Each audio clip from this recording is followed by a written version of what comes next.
from the Litchfield Hills to Long Island Sound. You are watching Live with Lumi and Michelle. And now your host, MicheleMarieDalene.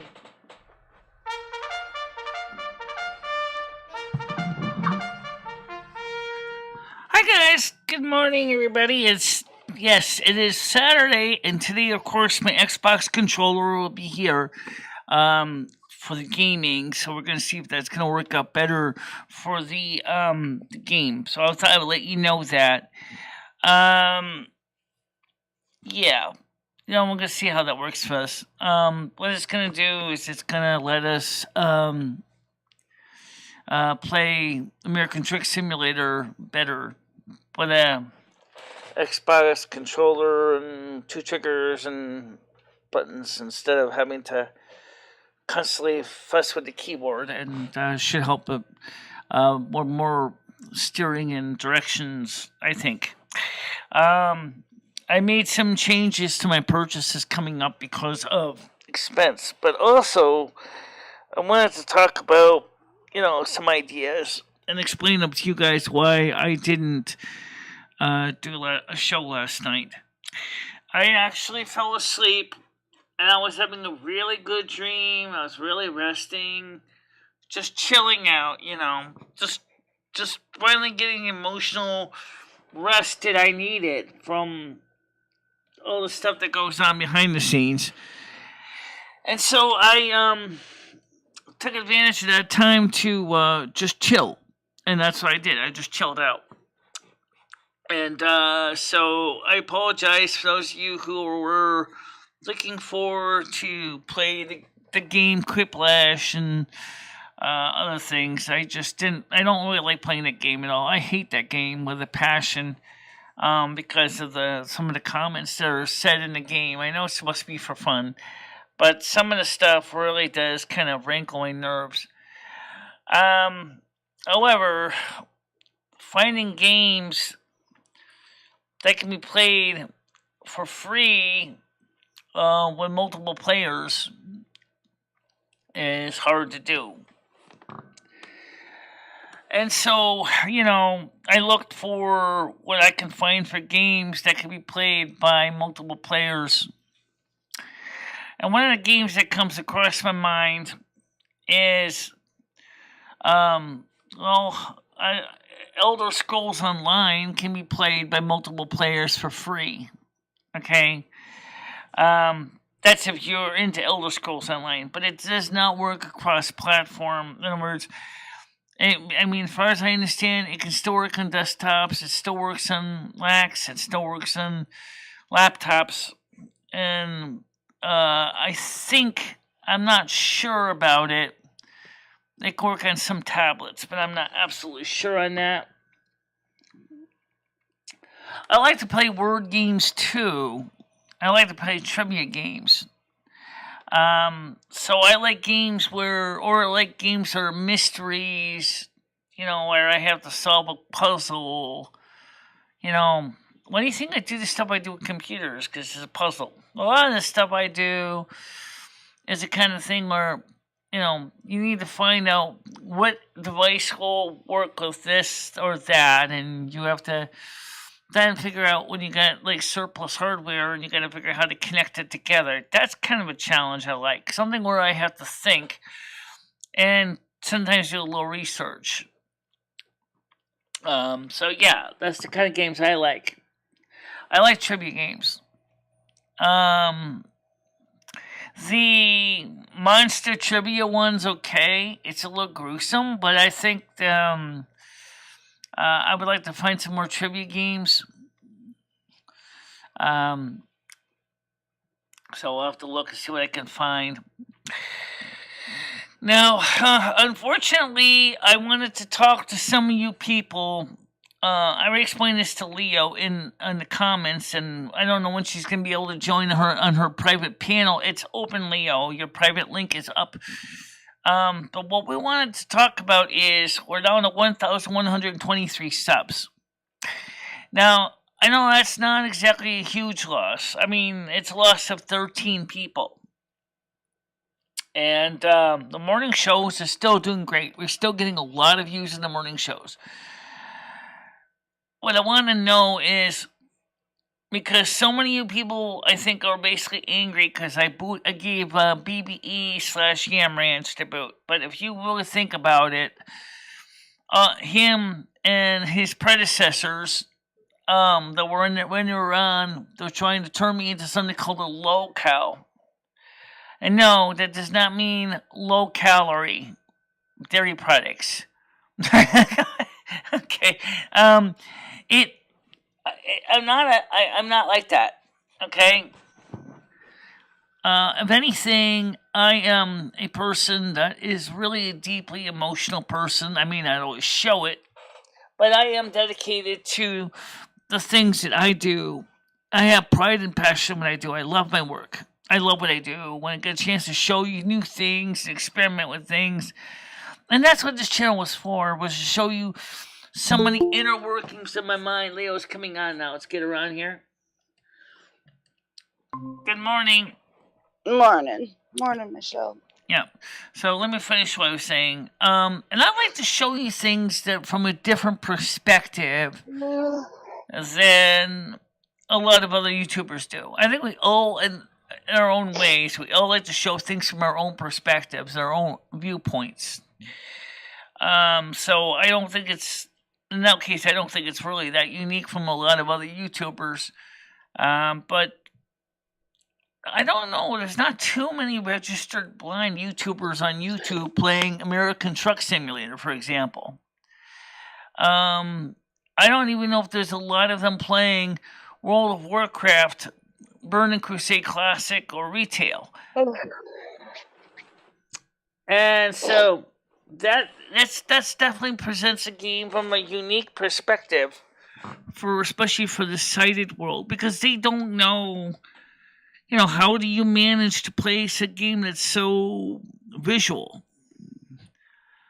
And so I take the time to try to show you, to provide awareness of the fact that the disabled can still do a lot of things. And sometimes we have to do things differently. But that doesn't mean that we don't enjoy, for example, the challenges, because we do like doing the challenging things, I think that's important to keep in mind. How you doing, Gianni? What are you talking about, Michelle? Well, I'm just explaining that I pointed out that we're down to 1,123 subs, and then I suspect that a lot of them left because we booted Yam Ranch/BBE to the curb, and because they originally wanted my channel to be a low-cal channel, as I said earlier, which has nothing to do with low-calorie dairy products, and it's not. That's not what this channel is for, and you know that. Well, yeah, that's the direction you want to take it. But Michelle, people who know you, right? Like the people who come and see you every day, we know that you are an amazing oddity, right? We know that you're registered blind. We know that you have hearing loss. We know that you're very good at tech. That you've got all these things about you. We know this about you. But if you want, and I mean, just from experience of being on YouTube, sorry, I drank too much last night, so I'm like recuperating this morning. If you want to get more people into your shows, especially in YouTube, there's a thing that you have to do called legwork. Like, okay, last night when I was hanging with, the guys in Discord, we were jumping into like different like YouTube streams and chatting it up with people there. Just by doing that, going into YouTube streams and talking to people, I gained like 2 subs. Yeah, the ones you got to get yourself out there. What I like to do is I like to post comments on videos. That's what I like to do. Because then I can watch the video fully through, and then I will comment on videos on channels that do videos. I'm not really comfortable sitting through the live streams because a lot of the times the live streams, depending on the show, you know, may have a lot of other commenters, and there might be like your comment might be lost in the noise. There's just, and so I enjoy to watch the videos or even the chat replays, and then I will comment on that. You know, so it's a completely different itinerary for me. For me, it's not just sitting there and, you know, being interactively watching live every stream, because sometimes it's very hard to do that. Yeah, and you don't have. Okay, so I don't know if you might be mishearing me, but when when people are live streaming, you don't have to sit through the whole thing. You go in there, you know, you listen to what they're talking about, you put your 2 cents in, you spend about 5 minutes in there. Yeah. You know, you say hello to this person, say, you know, hey, you know, I got, you know, you got to put yourself out there though, Michelle. And like I said, if you don't want it from the drama community, you know, stay away from the drama community. But if you see somebody in like the gaming community who's live, you go in there and you just chit chat a little bit, and then you'll get subs from that. Right. You don't have to stay the whole time. Well, you do too when you post comments on their videos also. I mean, if they have time to come over and check your channel, you know, and I think that does help when I do that. There are certainly channels I have commented on, because I am into actual real trucks as well, real tractor trailers, and I've been watching a few videos on that. I've commented on those, found some of them to be interesting, to say the least.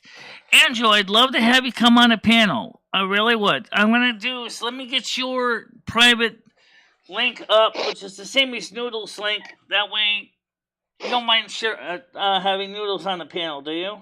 Not yours, obviously, but another link. Oh, no. Andrew's fine. All right, let's get Andrew on here. So let me go over here to, it's the same link as Twitter, or Noodles, so www.com. Yeah, let's get his email up here. Mailbox icon. Twitter. There it is. Yeah. Messages. Because I really still would like to talk with Andrew. He's kind of interesting, some of his viewpoints. Let's see, where did I put his link?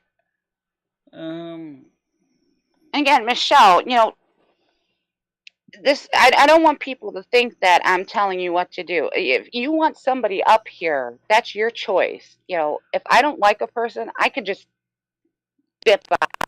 You know yeah. what I mean? Don't put your show based on like who I like or anybody likes. All right, Andrew, your link that I posted in your Twitter account is being used right now. The one that ends in the letters IQT. The one that ends in the letters IQT, which is also the same one for Noodles as well. So that way Andrew and Noodles can come on to the link that's labeled with the last 3 digits of letters of IQT. Okay? That way, you know, we all know each other. We're in the same link together. Okay, speaking of that, Stan CT wants to come on with you. Hi, Stan. How you doing? Good. How's everybody today? Oh, we're doing okay. Stan. We're doing okay. That's good. What are you up to, Stan? I'm taking a walk through Wharton. I'll have the public State panel Park. open in a little bit, guys, because right now we don't want to have Yuck Ranch on here. But the link, I will open up the one for the panel link. Oh God. Yeah, the RGX link, panel link. This might get a little bit tricky. Wait, Stan, where are you at? I'm at Wharton Brook State Park in Wallingford, Connecticut. Okay. Oh, okay. Just listening to the birds and the wind and the water. Reconnecting to Mother Gaia, Michelle. That's what I'm doing here. Okay. Do you mind if I put the official link for the NASQ support team up too, so that Paul can join us? Go, Michelle. You do what you want, hon. I'm not telling you what to do. No, I'll wait a little bit, guys, because we already know some of the reasons why some of the frustrations. It's in your Twitter account, Andrew. It's in your Twitter account. It's the only link you have that ends in the letters IQT. IQT is the letters. It's the last Hangouts link I gave you. IQT is a Google Meet link. Last 3 letters of it. So, yeah. So anyway, my Xbox controller is going to be here today, so we'll be able to do some setup and see if we can get it working. That's cool. I bought the one with the optional chat pad on it, so I have my keyboard literally at my thumb tips. So that'll allow me to keep some of the keyboard functionality while having the controller, so I can control some of the additional things like the lights and the parking brake and the 2 Stan, horns. is this something you do like every weekend? Just kind of find a spot and go to? Yeah. Yeah, absolutely. Every weekend, I just got to get away and get back to nature. And yeah, usually I take the dogs out, but I didn't take them today because it looks like it might rain soon. So yeah, I got thunderstorms here yesterday. Yeah, I don't want them getting all muddy and everything. So. Oh, okay. Andrew's coming on. I'll tell you what, guys. After the about 11 o'clock, we'll put the public one up. We'll switch over to the public one because we don't want Yuck Ranch on. So, Michelle, first off, just stop talking about that guy. Okay. All right. I'll see if Andrew's ready to come on now. There he is. Good morning. How you doing? Just getting his sound ready. Hey, Michelle, how you doing? I did right. How are you? I'm Hey, fine. Andrew. How's everyone else? Hey, Leo, how you doing? How you doing, Andrew? Stan here. Hey, Stan, how you doing? All right, my brother. It's good to hear. You guys all okay today? Enjoying the start of the weekend? Yeah, I kicked it off good last night, partying with the boys. Yeah, I had a feeling you might have done. Well, yesterday afternoon was pretty warm. It was 74 degrees yesterday here, and or about 23 degrees Celsius, which was nice. I was outside for a little bit. I got the table set up on the porch with a chair. And Krista asked me if we could reschedule the cleaning for Friday. I said, that's fine. I said, I don't have a problem with that. Oh, I got to give her a copy of the show. 1 minute. Let me give her this. So, I'm laughing at Tiger and Red. So, Krista and I are going to be working on... He is funny. Cleaning up, maybe get quickie things at the store as well. So, it's not going to be just doing a porch in the studio, but also Ed told you last night that his friends really want him to come back to Florida, so he's still trying to figure out what to do with all this stuff. Yeah, people don't know this news, right? No, they don't. Michelle called me last night and said that Ed had something to tell me, and apparently he's going, I think he said a train ticket, maybe a bus ticket, I'm not sure. He's into a train. He's not a busser. Yeah, next month he's going back to be with his girlfriend.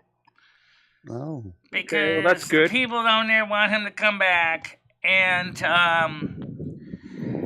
then once he goes back, I could consider other options myself. Maybe, for example, like, well, what would you do? Would you like to, maybe look into the future, moving on to another place in the future? And I'm thinking about it. Yeah, but Michelle, you don't rely on Ed too much, do you? What do you mean, don't really? I think he relies more on too much you than about anything moving? else. Yeah, I'm not a high priority for me. I mean, I'll Right. do it. You're right, Andrew. He relies on her. She doesn't I rely on think him. so. Definitely. Yeah. Yeah. Yeah, I've been taking care of it, so it'd be nice for me to get my place back to myself. But you know, Definitely. Michelle says to me last night, because I said, "Oh yeah, okay, so he's moving," and she's like, "Yeah, well, we'll see how that goes." So she Right. knows too, you know, like until he has that Michelle. ticket, It's to us. So it happens. It's not happening. right? Because he said this before. Yeah, I'm gonna go back. You know, No, he already packed we'll up see. everything We'll see. originally to move downstairs, so theoretically it's already boxed. So he doesn't have to Yeah. really worry about reboxing. He already put everything in boxes already. So all he has to do is just shove it in the Michelle, closet I for think what now. he's probably And I thinking. said to him, I said, well, your friend Jimmy's got a car he wants to register. He has to register in Pennsylvania because that's where he's from. I said, so what he could do is get a temporary plate, get a permanent plate on it, and why couldn't he pick you up at the same time with your stuff and put it in the boot? I said, there you go, problem solved. Now you got your stuff with you to Florida, and you It's a can. massive step to make, Michelle, but you'd be surprised how you would look back and think, why did I not do this years ago? And honestly, you will feel that. Honestly, I hope that's the case anyway. Yeah. Oh, that's a nice. That's a pavilion, right? That's what they call it, pavilions. Yep. Definitely, It's a that's pavilion. what it Got is. Yeah. about 6 tables here. Alexa, Some shut up. All right. Yeah, it's a nice place to come during the spring and summertime, but you know, it's kind of cold outside, and the air though is great, fresh air. You know, just breathing in, breathing out. Oh, I know. We Mhm. had 2 days of 70s and sun. Yeah, Oh, It was seems just nice. so like energizing just to be outside, get that Yep. sun on me. Get the Yep. sun. Oh, We you I got get- love it. we got up to 73 yesterday here in Central Connecticut. Wow. 73. We're struggling. Yeah, I it's think we're still in the 60s. coming. now. Spring We're is still in coming. the 60s. Finally, it's probably about 46, 47 degrees right now, but it's nice. It's a nice day. It's not raining yet, so just enjoying a little walk here in the. Well, apparently there's in the not going to park. be any rain here until Let 2 me share weeks. the screen with So Andrew, I'm so happy at with least he doesn't feel like he's Yeah. totally out of the loop with you guys. That's no big deal. No, Yeah. okay. Okay. Well, Andrew, what's the weather? What's the weather by you? It must be about 61 degrees today. What'd you say? It's, and 51? very sunny. No cloud, nothing. It's beautiful here. Oh, nice. You know, especially for March. Andrew, do you know, live March by any usually- castles? Yes, one is quite close. One is quite close. Well, you should do some videos there. Oh, I can't share. I don't know. I'm not really a I can't castle share screens person. to you That's all I'm guys gonna say, because. Leo. Hold on a I'm not minute. castle. Oh. Michelle, just put Stan's screen on YouTube. Oh yeah, I can do that. Okay. Yeah, that That would way work. everybody can see. No, Leo. I mean, to me, once you've seen one castle, you've seen All right, them all. sure thing. Let me get to that screen right now. Yes, but I love it. I love castles. We'd love this one. That's closest to me. It's on a cliff, like literally, and eventually, that castle will fall into the sea at some point. Yeah. Do you know any Mhm. history about it? I have not a clue. Not a clue. Oh man, you should look into it. That's what I love, the history of things. Like when you walk in to something like a castle and it's, you know, and you just feel the history of it. See, I'd love Yeah, to feel like that, but look I it just up. don't have Make the like a sort of, 5-minute like- video, Andrew. Make a 5-minute Okay, video. Talk a little in the background of when it was built. Any wars that went through there, and people Yeah, like yeah. that kind of stuff. Yeah, you'd be Yeah, I can do surprised. that. I know you want to I build can your do that. channel up. Yeah, build My your channel channel? up and stuff like that is great. Yeah, I can definitely do that. I mean, whether it helps build the channel up is just a bonus if it works. My you know. problem is, That's Leo, the- is if I show your screen too much, you're gonna get your key because that's on the very top. Shoot. Oh crap! That's okay. I can fix that. Lots But of ways also to fix castles- that. Easiest one is to crap off the top, which is exactly what I'm gonna do. I'm gonna go to filters. I'm gonna crap off the top of the screen, which shows your information. That solves the problem. Copy I pad. hate this picture. I hate this picture of me. It's like 6 months old. I want to change that one. I go. Okay, back to castles, guys. Sorry. Yes, you were saying. Yeah, that's one thing I want to do. You know, Scotland. I know Scotland's big with castles. Yeah. I've always wanted to go to Scotland. It's Very bro, problem definitely fixed. All right. it's definitely got sorry. It has definitely got the history, but then see, I'm quite fascinated with the American side of things in terms of the Red Indians and of what their history and the Civil War and stuff like that. That really fascinates me. You know, love stuff like that. You know, it's strange, isn't it? Because it's like we almost like want to look at the opposites of what we've done. You know. Hmm. Because I Yeah. absolutely love things like that, you know. Yeah, Red, you already did the Google Meet one. You already got. Yeah. Red. Oh my God, is he that simple? He doesn't understand. He already asked Google Meet's link. Is that simple? He's not simple. He's just He's impatient. He's impatient. Yeah. He just- Man, that's the word. All right. So that public one is open now. Oh, fuck.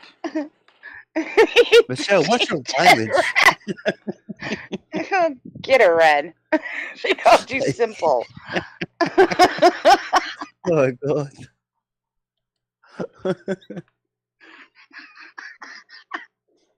Just take your time, Michelle. The panel's open now, Red. But I'm only having an exclusive number of people on. Exclusive. Oh my god. Michelle got her arrest yesterday. Oh. Yeah. Okay.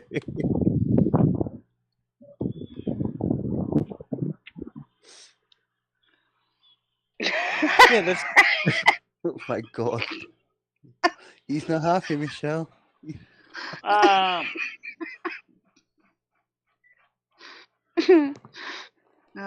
respect Native Red's a great Americans guy. and said by the he is plate. funny. At the end of the day, it was the archaic way of living that killed them. Maybe, but in some ways, depending on the tribe, was it really so bad, environmentally speaking? They were actually living with an honor of nature, not trying to defeat it or conquer it. Which was a trend that happened during the Age of Enlightenment with the development of chemistry and modern technologies when we start in manufacturing, when we started to try to defeat nature. Which is absolutely true. You say defeat nature, Michelle. I think it's probably nature gives us a head start because we could sit there for centuries and do nothing, and we wouldn't really have advanced, you know. So I think it's probably nature giving us a head start, and people saying, "Okay, you can do this if you try hard enough," you know. So I think when you talk about factories and things like that, I don't think that's a bad thing. Right, It's just a bad thing up. where they become too much. It's up if that now. makes sense. It's up now. I just put it up. Yeah. Now, Gianni, are you do you have Native American in you? He's talking about She wants to know if you have any Native American ancestry in your history. Oh, Michelle. yeah, because he's talking about the Native Americans. I had an uncle. Yeah, well, I mean, I don't even want to claim him. He went to prison for some bad things, but he had Native American in him. I think it was Cherokee, but I'm not sure. And he used to do these like rituals on my grandmother's property. Oh wow! That was kind of cool to see.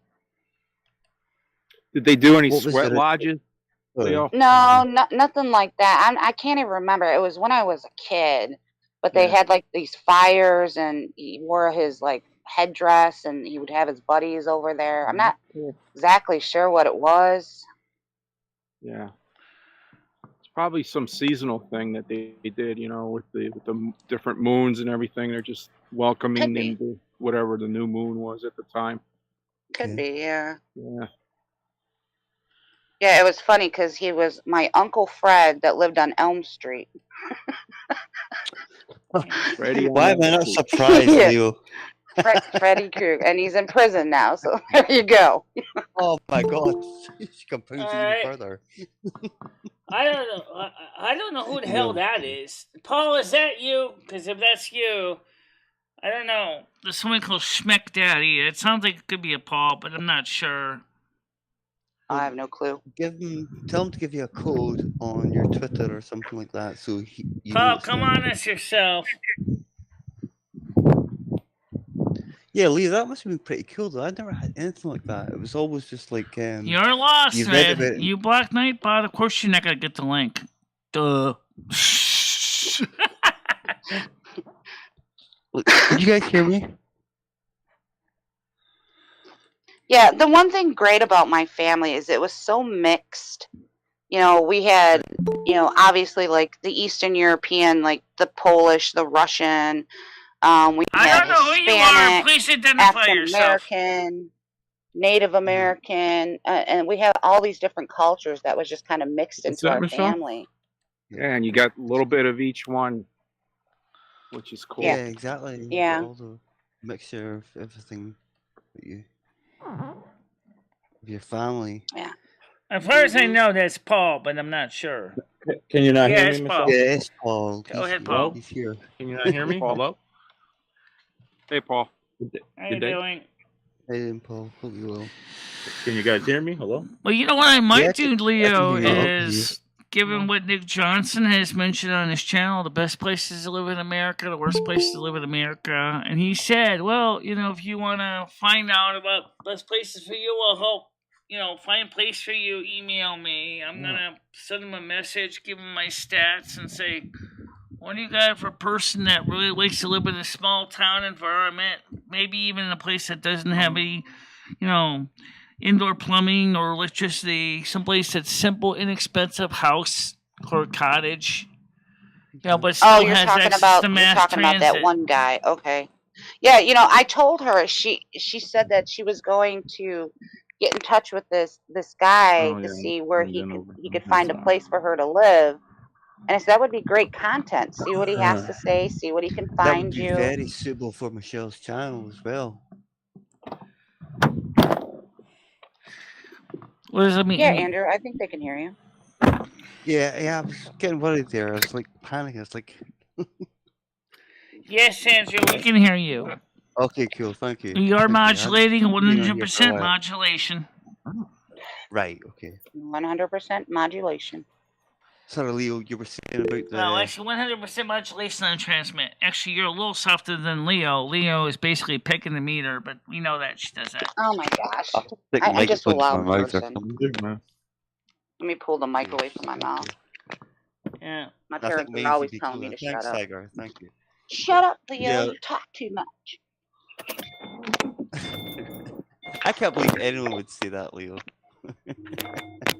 Oh, you'd be surprised. This is why I not left, but I don't go on to so many things nowadays on here. Yeah. I like to talk. I'm a gabber. My mom was a gabber. Hey, there's nothing wrong with that. There's nothing wrong with that. It's better that than somebody that sits there and says nothing at all. Yeah. I'm just gonna I like to learn new things. I like to talk.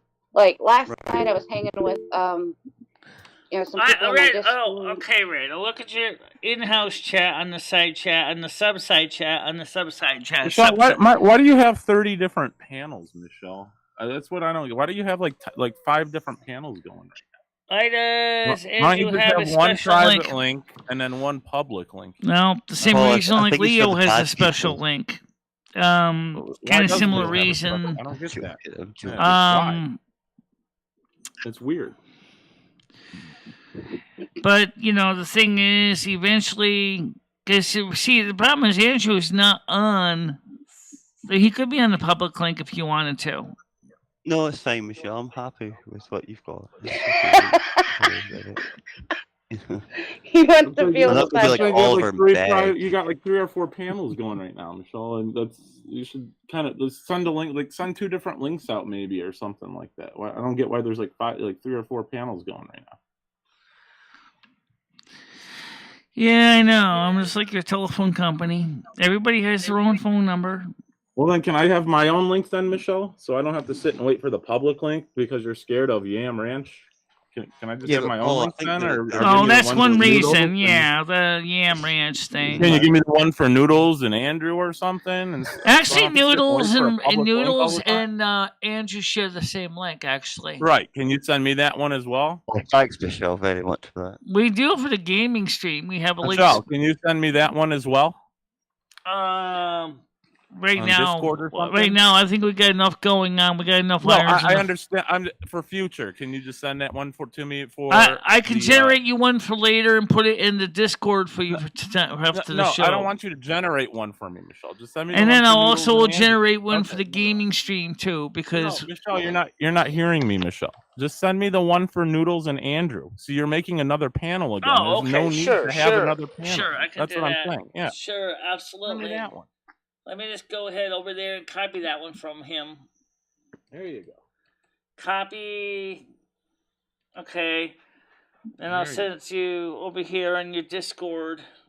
Sounds good. Let's see. Where's Paul? Tiger K.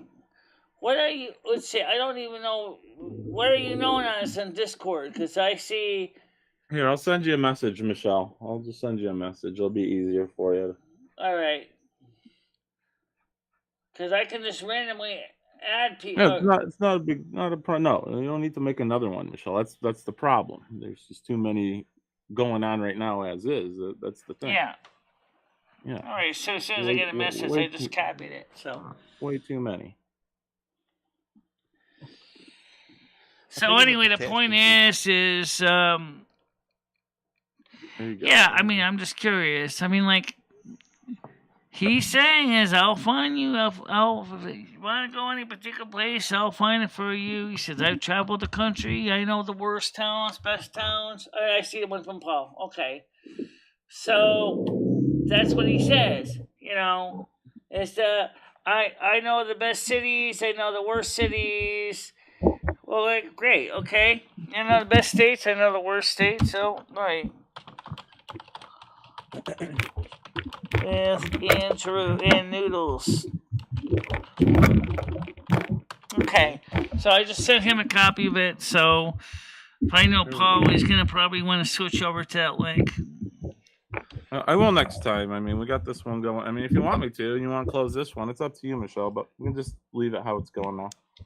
Yeah. Anyway, you guys proceed about your. Were you talking about castles? It just got really quiet. Yeah, we were talking about castles and things, and Leo was saying something about how she likes like old, history and things like that. It's not. Really yeah, Tiger Kitty. I know it's confusing. Okay, Michelle.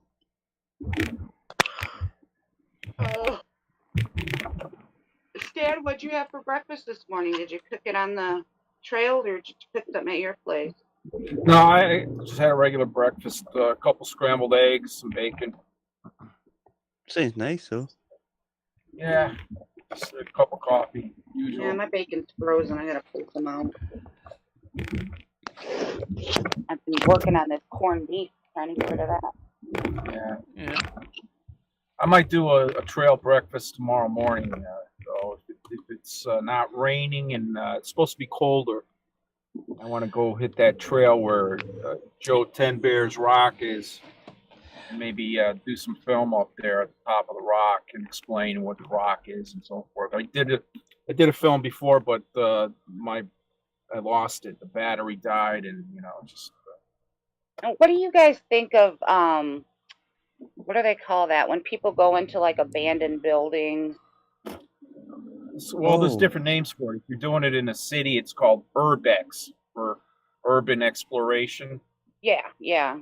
Or abandoned exploration, that sort of thing.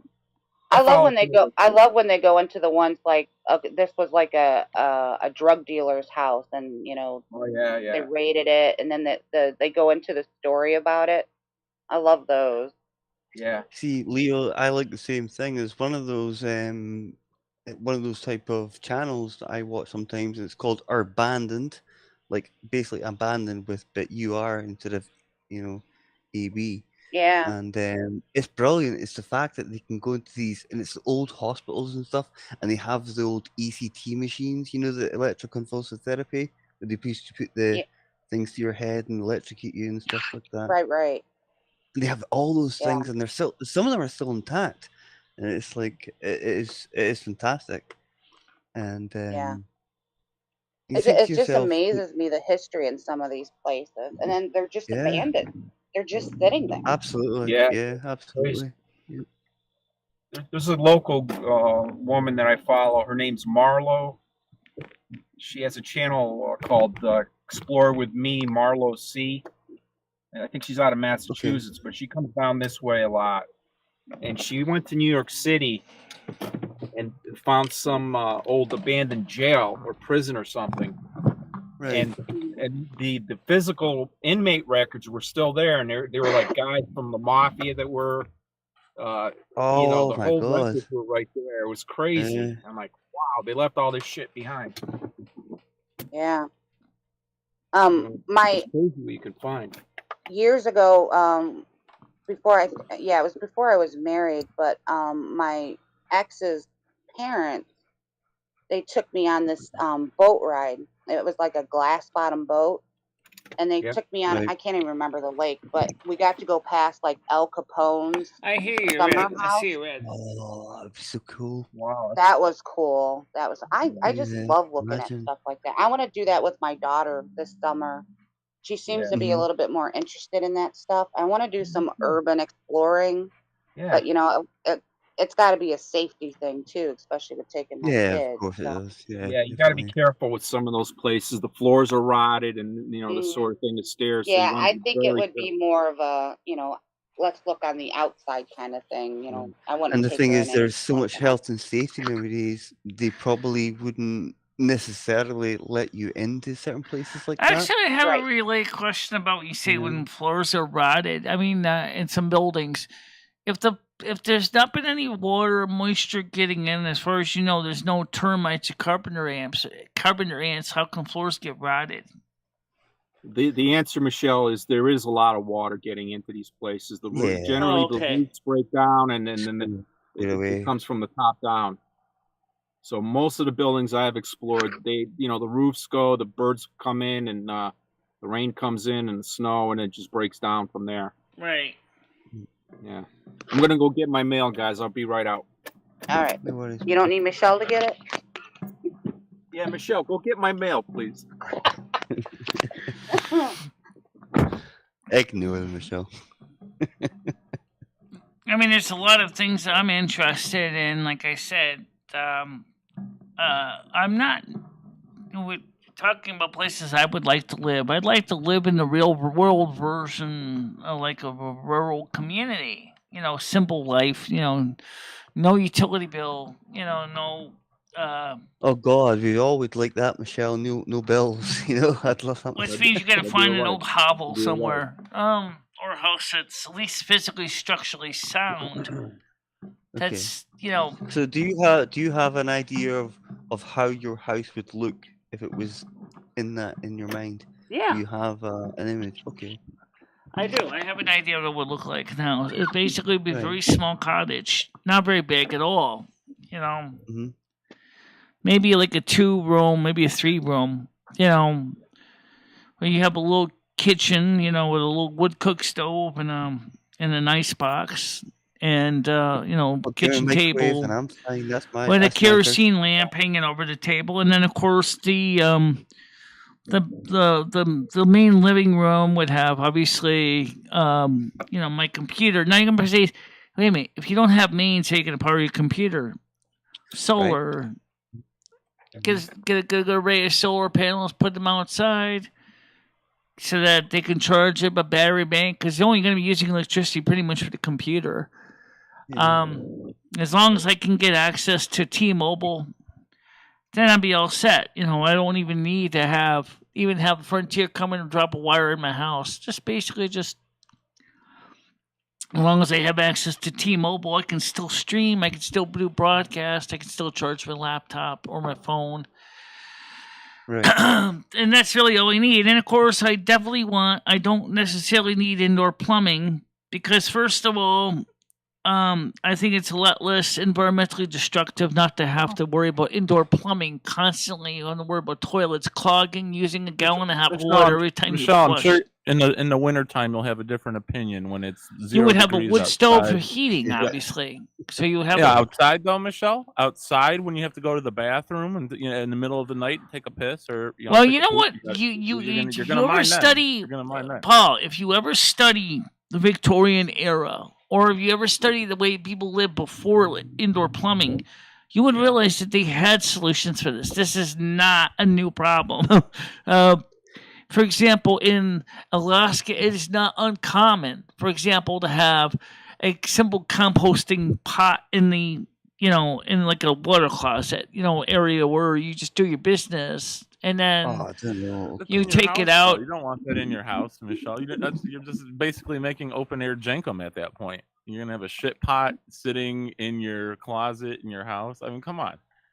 I mean, I see what you're saying, but come on. I mean, you don't want that. It's unhealthy. That's not sanitary. Yeah, without sounding ungrateful, Michelle, or anything like that, I don't think I'd like to live like that. The Black Plague level things. Shit, that's why like they had the Black Plague in the Victorian ages because people had shit in their houses. Well, the plague was the waste disposal was terrible. They would just dump the shit right in the street. Yeah, like in India. And then that's what caused the plague. In the urban setting in the cities, that was not at all uncommon, unfortunately. I heard that was coming back in Los Angeles from all the homeless people. Yeah. I mean, the San Francisco, they right in front of the Los Angeles is kind of de-evolved back to that. Yeah. That's pretty much what Los Angeles has de-evolved to. Is that because of overpopulation, or what would you say the reason is for that? What did you say, Andrew? I'm saying, what was the reason for that? Is it because of overpopulation, or the homeless people? Homeless population. Los Angeles, Michelle was talking about. Homeless population have no proper way to dispose of their waste products. But who the hell There's a lot of mental illness and drug use in America, Andrew. Listen, I think it's like that. Well, since we're talking about the homeless, what about the working homeless? They're not necessarily having mental issues. I know that, Michelle, but I'm saying that the ones that shit in front of a restaurant window are not the working homeless.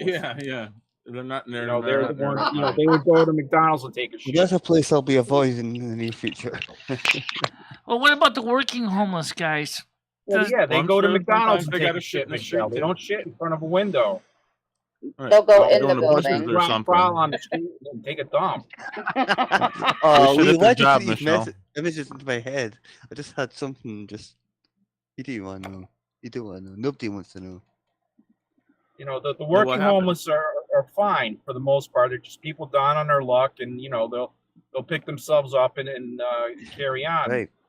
The problem is the mental illness homeless and the drug homeless. So those are the people that are incapable of caring for themselves, and then they don't give a shit. Yeah, and there's people out there that they can't. It's going to sound really quite strange, not strange. Rabble rousers. A little bit too out there. A lot of people cannot be. Well, the ones I have the most empathy for are the working homeless, which just can't afford an apartment in Los Angeles. They're just too expensive. They're just too expensive rents. They can't rent. They don't have the money. They don't make enough money. Yeah, Michelle, there's working homeless in every state of the country. So a lot of them are sleeping in their cars. Yeah. There's a lot of working homeless. A lot of people being priced out of a roof over their head. We got to consider ourselves lucky. We are able to keep a roof over our head. Yeah. Yeah, that is a real problem. If you can't afford housing, where are you going to go? How do you change that, Michelle? Especially a city that size.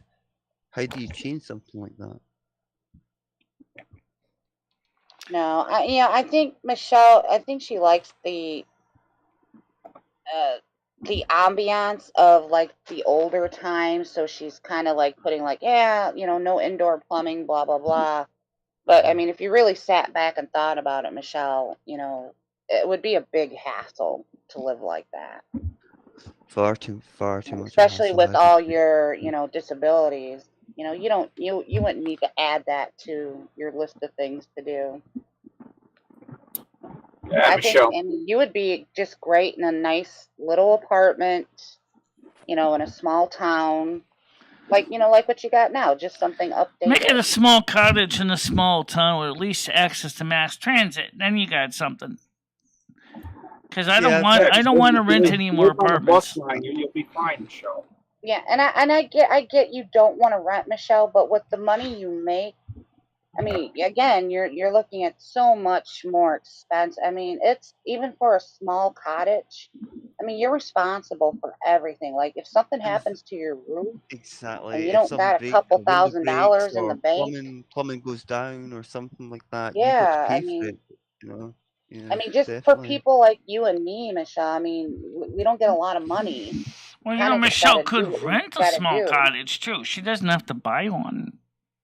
Yeah, that's true. That's true. If you rented one and like the landlord took care of all that stuff. So you're right. It's not your own though. It's not your own. Maybe Jimmy's got a cottage, Michelle, out in Connecticut. You can rent. I'm sure he's got. No, Jimmy doesn't have any place cottages. Out somewhere in the woods, he can get you.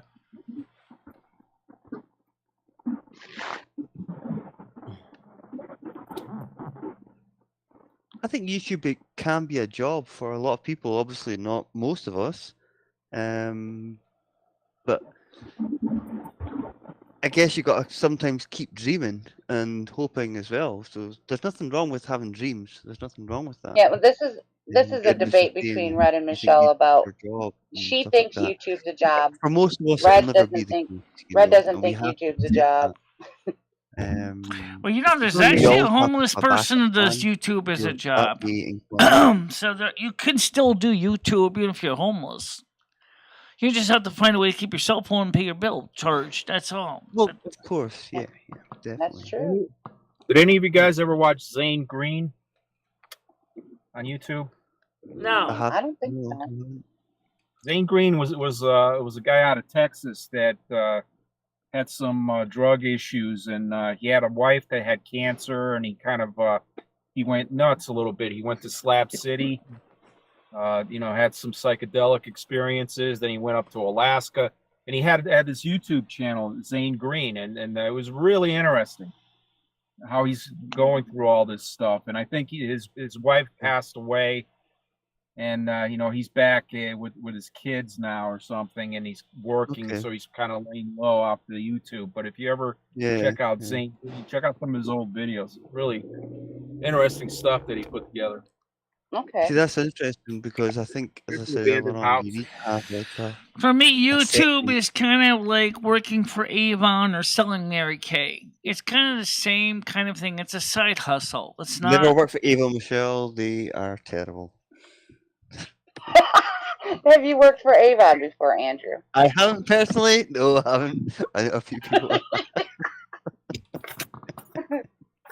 I didn't think they still existed.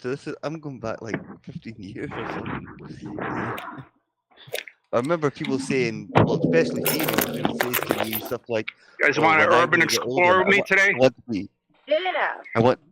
want to be an Avon lady. I'm like, right, okay. So this is an old Cape Cod type cottage. There's a cottage right near the highway. That would look kind of similar to what I was thinking. Have you ever used Avon, Andrew? That's a clapboard cabbage. That's not brick. So have you ever used Avon, Andrew? Clapboard. But this is a tear down. The property's for sale. It's got about 10 acres behind here. It's commercial, and they're just whoever buys it's gonna tear it down. I've been in here before. There's nothing in here, really. Oh, I've seen it happen too. So the person sold it to them, sold it to the developer. I think the person that owned it, Michelle, died. I had to and, the town of Wallingford took it over. Not. It's look at it, fucking trees growing right out the front step. Yeah. See, that would be a good little cut. Something that would be about the right size I would need. Out the second floor. Hello? Anybody here? Yeah, we're all here, I think. No, he's He's talking about the building. Make sure there are no tweakers in here. Oh, right. Okay. No, Obviously, Paul, I've never it's used pretty beat up. Avon. I like the fireplace, though.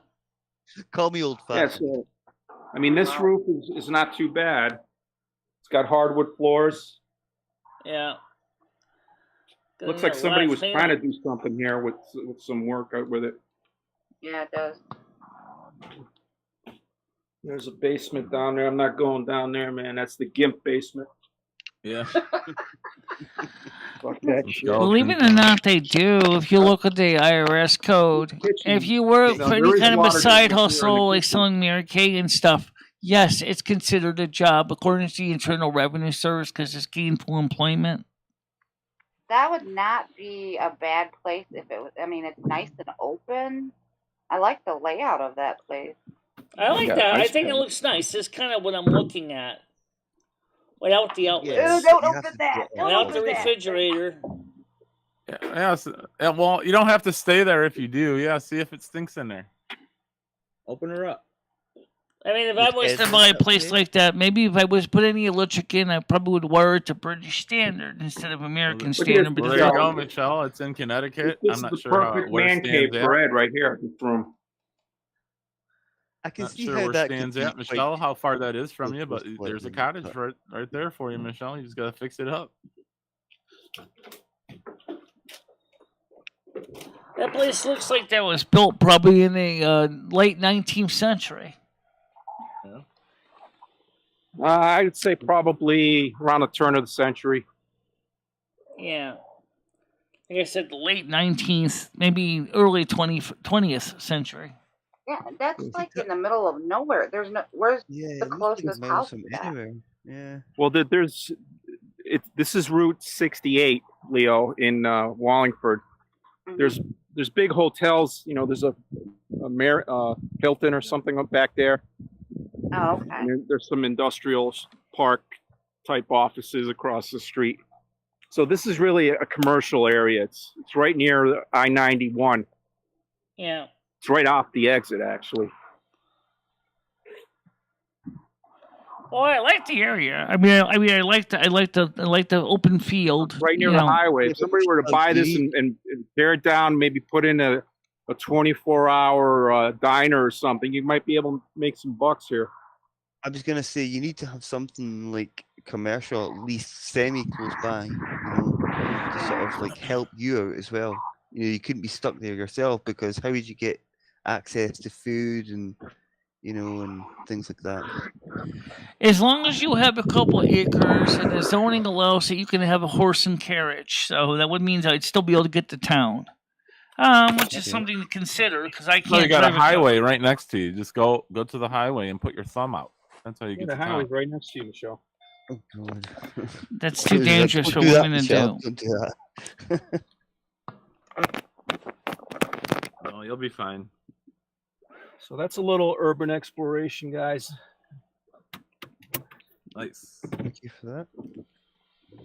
You gotta be Yeah, I would do careful. something like that, but Trespassing and yeah. It's gonna cost. It would cost a Sometimes lot of money I to put on a renovate something costume. like that. You know. Sometimes I put on a costume. I get one of those fluorescent yellow vests, a hard hat and a Yeah. clipboard, and I go walk around these places. I act like I'm an inspector or something. Nobody fucks with me. There you go. That's not a bad idea. Hey, Michelle, you you gotta could do think that. out of the box and make content, Michelle. Yeah. Who me? If you got out of the box, yeah, I always try to. What? And that's one of the reasons why, like I said, I'm kind of sick of the 21st century. Honestly, I'm kind of burned out by it. Honestly. Yeah. We got a long way century. before we hit the 22nd, Michelle. Yeah. we're I'm just more into the comfortable with the 21st. 19th century than I am with the 20th. I mean, I'm never really quite adapted that well to the 21st century. Because I grew up in with a family that was part of the Historical Society of East Heartland, And her house was a museum in a sense because it was actually built in 1783. So, it was this big farmhouse, and it was like she had all these antiques, antique lamps, antique everything, and I got to interact with a lot of that stuff. Michelle, is that house still there? Yeah. It's still there, and yes. Private residence, or yes, my aunt, you saw her gravestone. She died just about a couple years ago. It's still in the family, to my knowledge. How far is that closest to the nearest town? It does have electricity in it, but it does have a lot of kerosene lamps too. So it's a little bit of both. Okay. Michelle, when are you going to start putting some stuff in your members? People are members, and all we got is the rusty stickers still. Oh, I'm going to work on some new stuff soon, new thumbnails. I will have to do something with that. But the one question that I keep wondering is we haven't seen any new member growth either. It's been static. It hasn't really changed much. Michelle, you know why? You got to get that content better.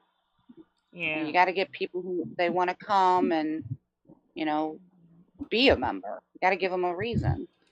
Yeah. I don't know where Skunk Ape is. I have no clue where he is. Maybe he finally released his deuce.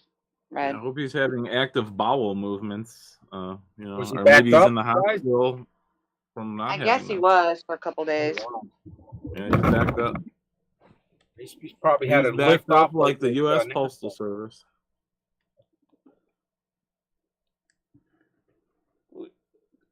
He backed up like he's backed up. I get it now. He's backed up like the United States Postal Service. Yeah, he's been hurting.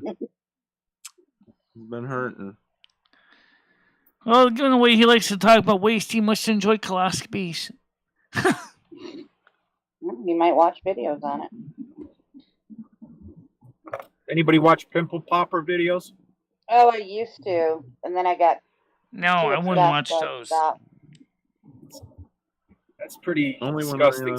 It's gross. Like, damn, man, it looks like a caterpillar coming out of him. Oh. Like, what the fuck? Some of them, yeah. Ugh. I like the discolored ones. Like when they're black, it's just all black. It's like, how does that even happen? I don't want to hear about it. TMI. Or like the nice pink, the pink pus blood combo. Nice. That's enough, Paul. I don't need to go color. into detail. I'm drinking my tea right now. I don't need. Yeah, like I said, but it probably looks like that black tea, Michelle, that you're drinking. It's just all black liquid that comes out. It's like really hard. How does it even happen in a human being? What black color? Or you get those inflamed ones where they poke it and it squirts like a volcano. Yeah, hits the person in the face who's doing it. Got him. I just watched an episode of one of those restoration videos where a guy is restoring an old cab over a Freightliner. And while this is not as gross as pimple popping, he had to flush out the fuel tanks. And some of the diesel that was in the tank was like black sludge. Yeah, because diesel, that's just kind of waste fuel, right? Yeah, it's just oil that's coagulated at the bottom of the fuel tank.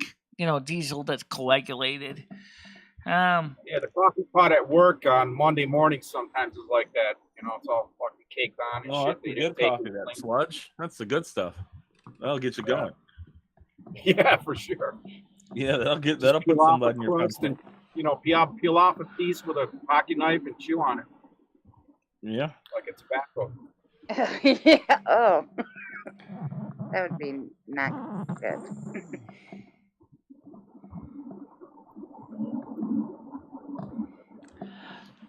Yeah. Well, I'm not into that, but yeah, so anyway, I did watch something what Noodles mentioned on the issue of cab overs.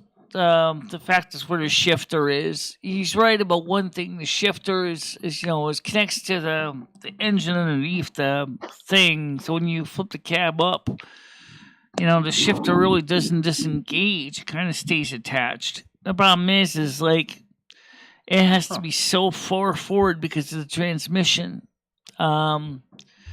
Because the engine is right there below you, so it's not like you got a lot of room for a transmission shifter. It's like, God. But I can see how he says that basically it will rattle your innards because of where the engine is.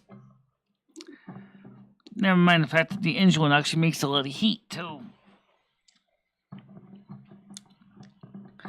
I suppose in the wintertime when you're driving, that wouldn't be so bad if you wanted to get some of the heat, but in the summertime it'd be brutal driving in a hot summer environment to have the hot engine right underneath your ass.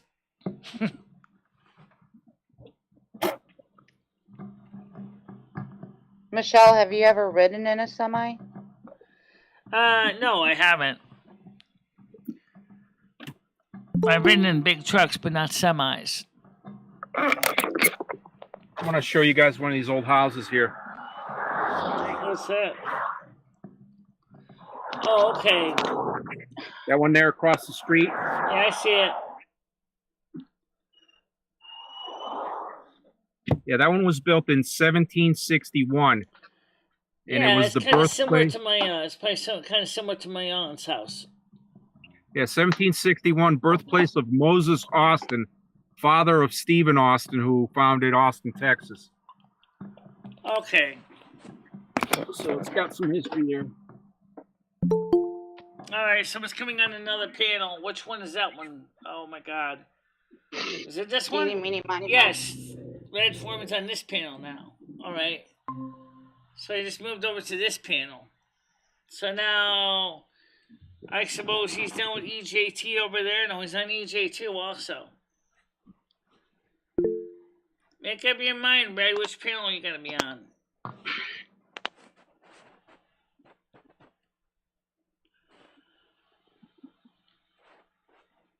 Yeah.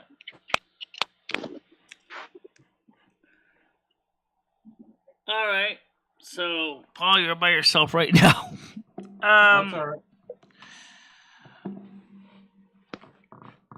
See.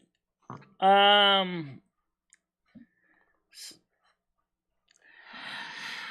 like I said, I'm the kind of person who likes. I have simple dreams. Wait, I was looking at the game to see what kind of trucks I would eventually be able to buy in the game.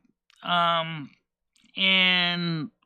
I was looking at some of the basic truck designs that you could buy later on in the game, but you get the higher levels. And I found this very simple little white Kenworth that looked pretty cute. Basic one with a, the cab in the back, sleeper cab. No fancy bells, no fancy whistles. It's basically just a white truck with gray interior. Even the decap version wasn't bad looking either.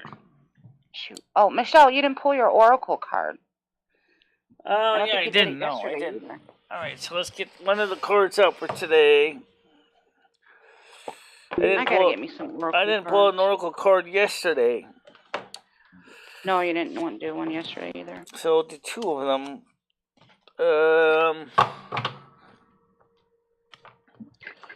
Yeah. Oh, shoot. Let's try. Andrew, are you still on panel? Yes, he is. Yes. Okay, two Oracle cards for today. I was talking through a muted mic as usual. I was just going to ask you, I don't know if you have girls or boys for kids, but do you guys have like daddy-daughter dances by you? One of each. No. Oh, you guys don't do that. The two cards are it's more of Onoga Creative Solutions and I like Priestess of Divination. Those are the two cards for today. I like the Creative Solution one. I wonder what she's got to say. I wonder why the card comes up. maybe it's talking about what we're talking about, the futures, so 26. It's nice to do, but again, this time of year you don't really think about that because it's still very, very cold here. 26. It's still very cold. You don't. Here goes. Message is sometimes problems need creative solutions rather than fight or flight reactions. Consider it possible to resolve your current even getting them situation by stuff like inventing a different scenario, one you have never thought of before. It's sometimes better to rewrite your story and live the life you want. You can survive and achieve victory by thinking outside the box. Do not rush in to make things happen while in a state of apprehension. Instead, have the faith to use your wits to find ways to solve problems. Trust that everything is occurring in perfect timing and will be open to the fact that the right answer may be at first seem unconventional. Well, I think that's kind of fitting about what we're talking about housing, which means don't rush in to come up with the immediate first idea, but keep your mind open to maybe thinking outside the box, be unusual, be unique, come up with a solution. May not be conventional, but that's okay. Priestess of Divination number 36. Ned, I noticed. He likes the piano jump. Okay, does she have a message? No, she doesn't. It just says, "Oh, it's not as appears." Commit to a daily practice of working with your cards, keeping track of messages that come forth so you can look back and see your growth and your evolution. Ask the goddess for signs that she's with you and supporting you every day. A feather on the ground, a certain song at the right moment, etc. Pay attention to your dreams, keep a dream journal, and take note of your intuitive hunches. This will deepen your ability to discern and communicate with spirit. Receive the gifts in store for you.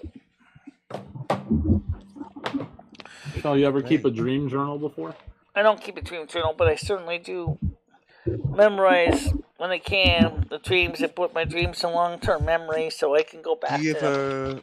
Have you ever kept a normal journal? Granted, I'm not 100% accurately doing it, but I do try to keep my dreams in memory so I can go back to them. Some of those dreams are important for my stories, so, Have you ever kept a dream journal before, Michelle? Have you ever attempted to keep one before, Michelle? No, I never did. Keep a paper version. Gotcha. Is that what you were asking, Andrew?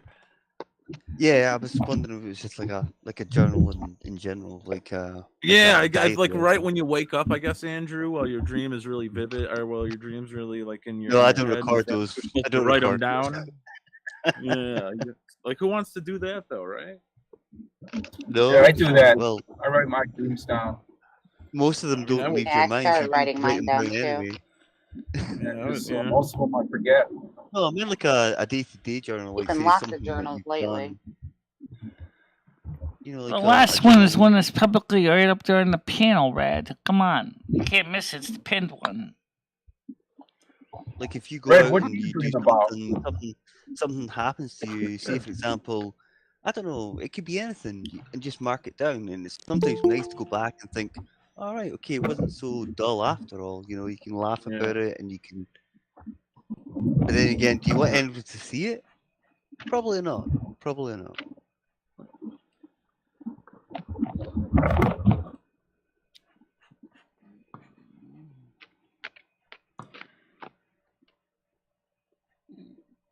I think it's very hard. I would think.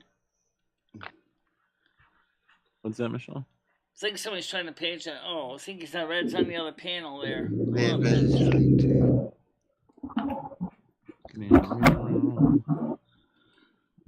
Yeah, I think that's fine, but you know. Kill me now. We'll just have to give Leo and Stan a new separate. We'll just have to give send Leo and Stan a new link. That's all. I don't mind Red over here. But you exposed the link, Michelle. I mean, it is what it is. It don't bother me. I'll generate a new link and send it to your Discord later, Leo. You almost change it, Michelle, so I wouldn't worry so much. I love it. So I'll have to send Leo. Michelle, can I say something, on. please? That's fine, Michelle. We can deal with that all later. It's not a big deal. Yeah, if you were to mark down everything that what you did in everyday life, sometimes you think to yourself, oh, what I do in life is so dull as dishwater every day. But then when you look back on it and stuff like that, and you can actually have some of the best laughs ever, honestly. The stuff that you think and the stuff that you are thinking about people and you think, honestly, I've seen myself. Did you guys ever have one of those like recurring dreams throughout your life? I never have, but I've had ones that are similar. Not that I can remember. No, like the one where you wake up in the middle of math class and you're naked, or like the one where you're sitting on like a really big hot dog flying through donuts. I don't know if anyone's ever had that one where you're riding the giant hot dog. I used to have two dreams, like all through my life, except for the last maybe 5 years. One of them was I was being chased by a lion, and the other one was I woke up to this like water world where it was similar to like the movie Water World, where everything was built. There was like all these bridges, and there was like cities on. And when I was there was like this huge, like massive thunderstorm going on, and they're always the same dream. Like always the same things happened in those dreams. See, I think those sort of dreams, they must be telling you something. There has to be a meaning behind the fact that you're having the same dream every time. Not every time, but occasionally. Yeah, well, when I looked into, I think the lion one, that one was like when you're running away or being chased by something. Yeah, I'm not rushing into anything right now. You're not dealing with a problem, or there's a problem that. Because let's keep one thing in mind, guys. Okay, let's say Jimmy kicks the bucket tomorrow. The house will be the building would be in probate for at least. I hear you. Let me finish. The building would be in probate for at least a month, maybe 2, depending on how the situation when probate would work. Because it's technically the building's in his wife's name; it's not in his name. Okay. Probate's backed up about 7-8 months, Michelle. So that's what I'm saying. I mean, it's not exactly a rush. As long as his wife pays the taxes, pays the mortgage, it's not exactly a reason to go rushing out there and do something stupid. That's what that one card was talking about there. Card number 26 is that you be open to the possibilities, think outside the box. There's no rush to do it. Amado's Toy Store, Middletown, Connecticut. Amado's Toys and Hobbies. Yep. There's Ed Competition, Michelle. Yep. The Wesleyan University Bookstore.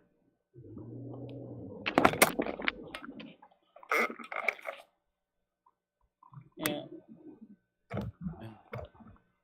See, that doesn't seem too far from that hotel, that house that Stan was showing you earlier on. So I've crossed since leaving Wallingford. I've crossed Durham, which is the Moses Austin house, and now I'm in Middletown. I'm going to cross over into Portland, Connecticut here on the metal bridge, and then try to make my way down to show you guys a covered bridge if we have time. Yeah, I don't know if I've ever asked you this, Dan, but I know in Connecticut there's like haunted places and stuff.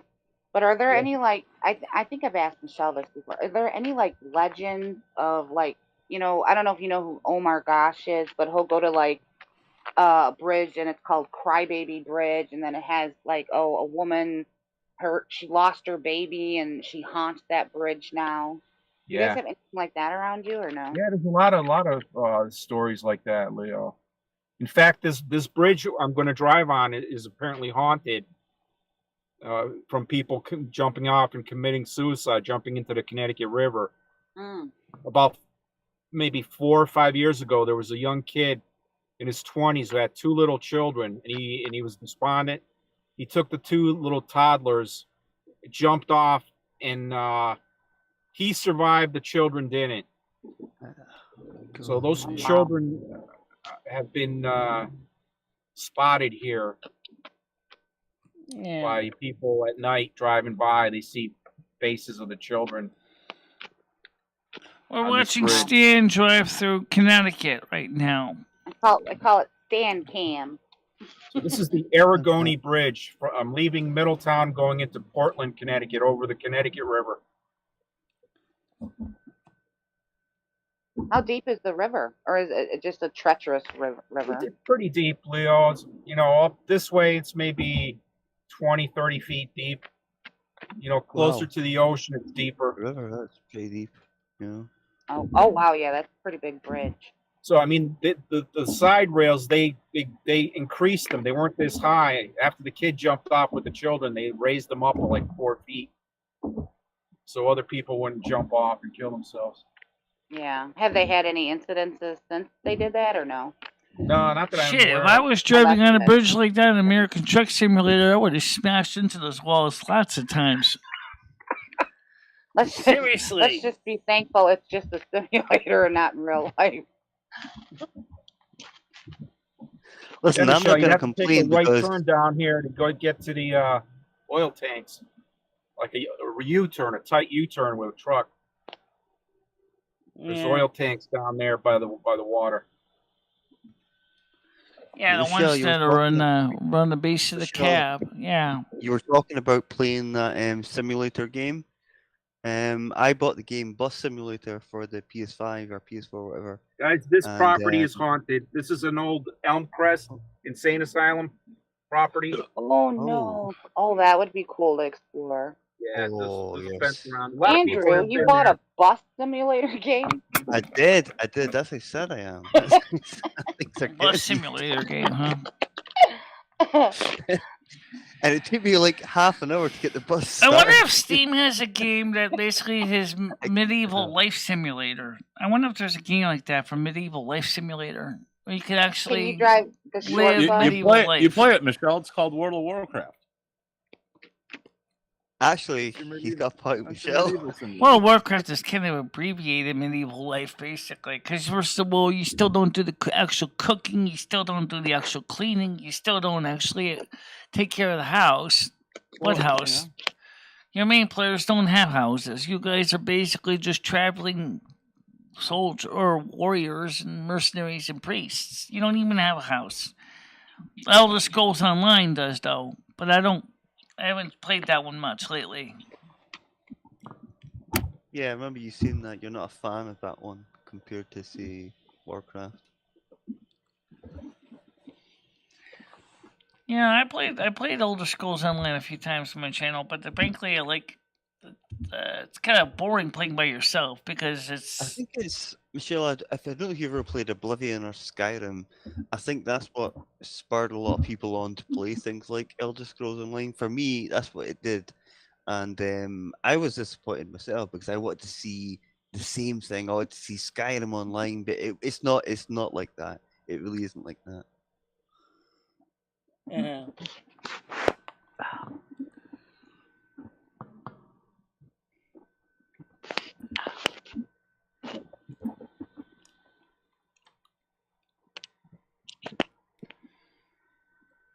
I'm struggling to hear. Someday, Andrew, you ought to do a drive-by of your part of the neck of the woods, so we can. I've done that a few times. I just haven't put them on because usually I get like a little bit of road rage. But oh, jeez. You know not me. You, Andrew. Mm-mm. I know. I couldn't see that. I couldn't see that at all.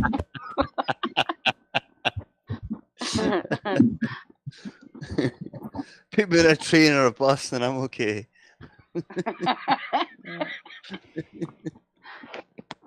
Andrew, are you far from Edinburgh? Yes, a long way. You are. I'm much for about 170 miles north of that. Okay.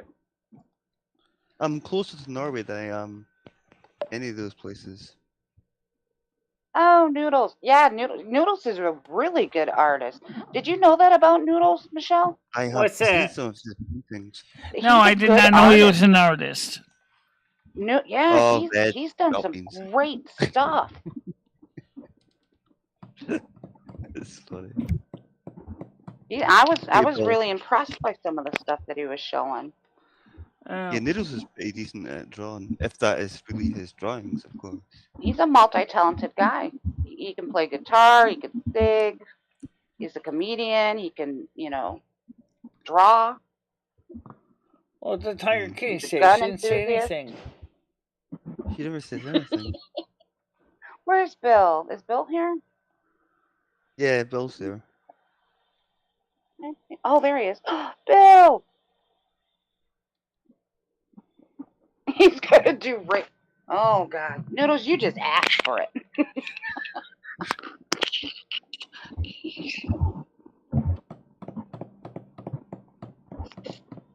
Yeah, Noodles is funny now and again, but sometimes I'm like, oh, God. He's edgy. He's edgy, and Yeah, people that's don't get that. what it is. He's edgy. I do get it. I mean, I get it. But sometimes He has, that's another talent he has. He can piss people off on the drop of a hat.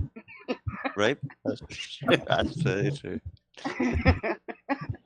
But you can never say that Noodles is never interesting. Every stream I've ever been to, he's always made it interesting, whether you like it or not. Yeah, I could agree with that. Yeah. Michelle, what do you think?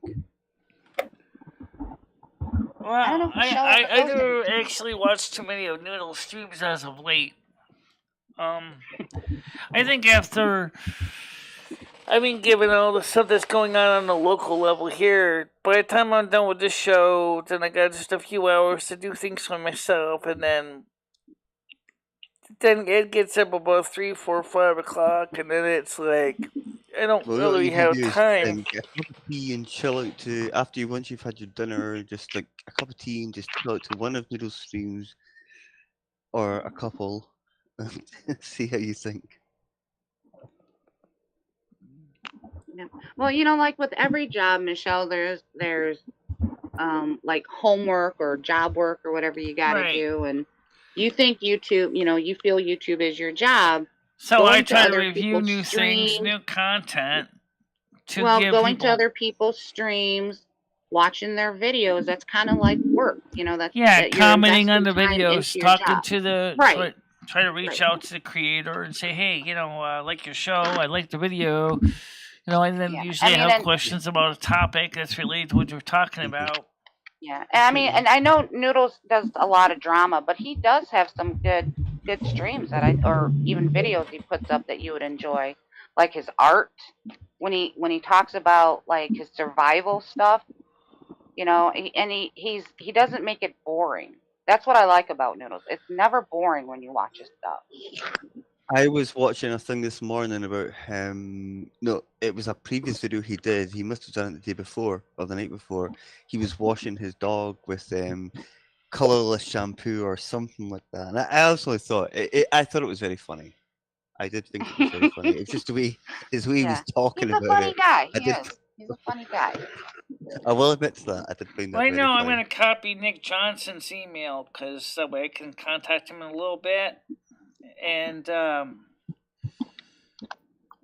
because he actually said in public, he said, email me. So I said,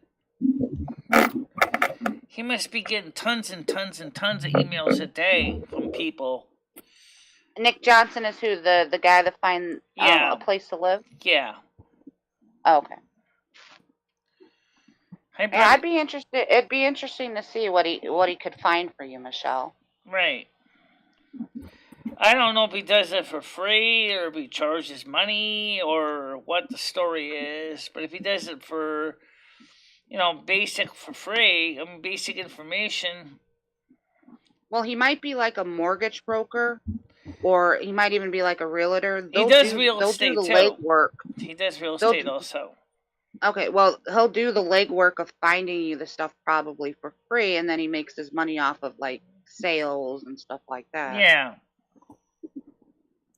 Yeah, they do all the legwork. It's not bad. You got to give a little to get a little. Yep. Definitely. You got to be careful. All right, so let's see if I can find this email.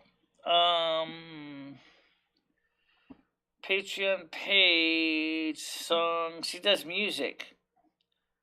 Mangy stuff. Send my manager Sage for email.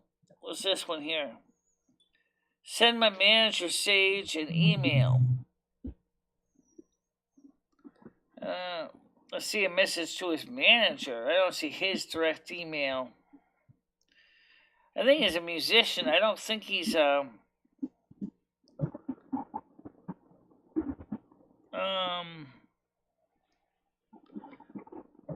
let's see. Send my manager Sage an email. Huh. So you got a manager, huh? Lucky shit. How much are you paying for that?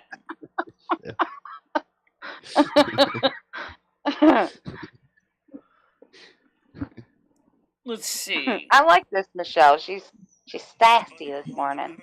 Yep, she's definitely having none of it. She's having none of it. Sassy. I think she's having a good day. Michelle, what did you have for breakfast today? I just had 2 cups of chocolate almond milk. That's it. I didn't eat anything else yet. Michelle, do you take any vitamins? Like yes, a multivitamin? I do. I take a daily multivitamin if I don't forget.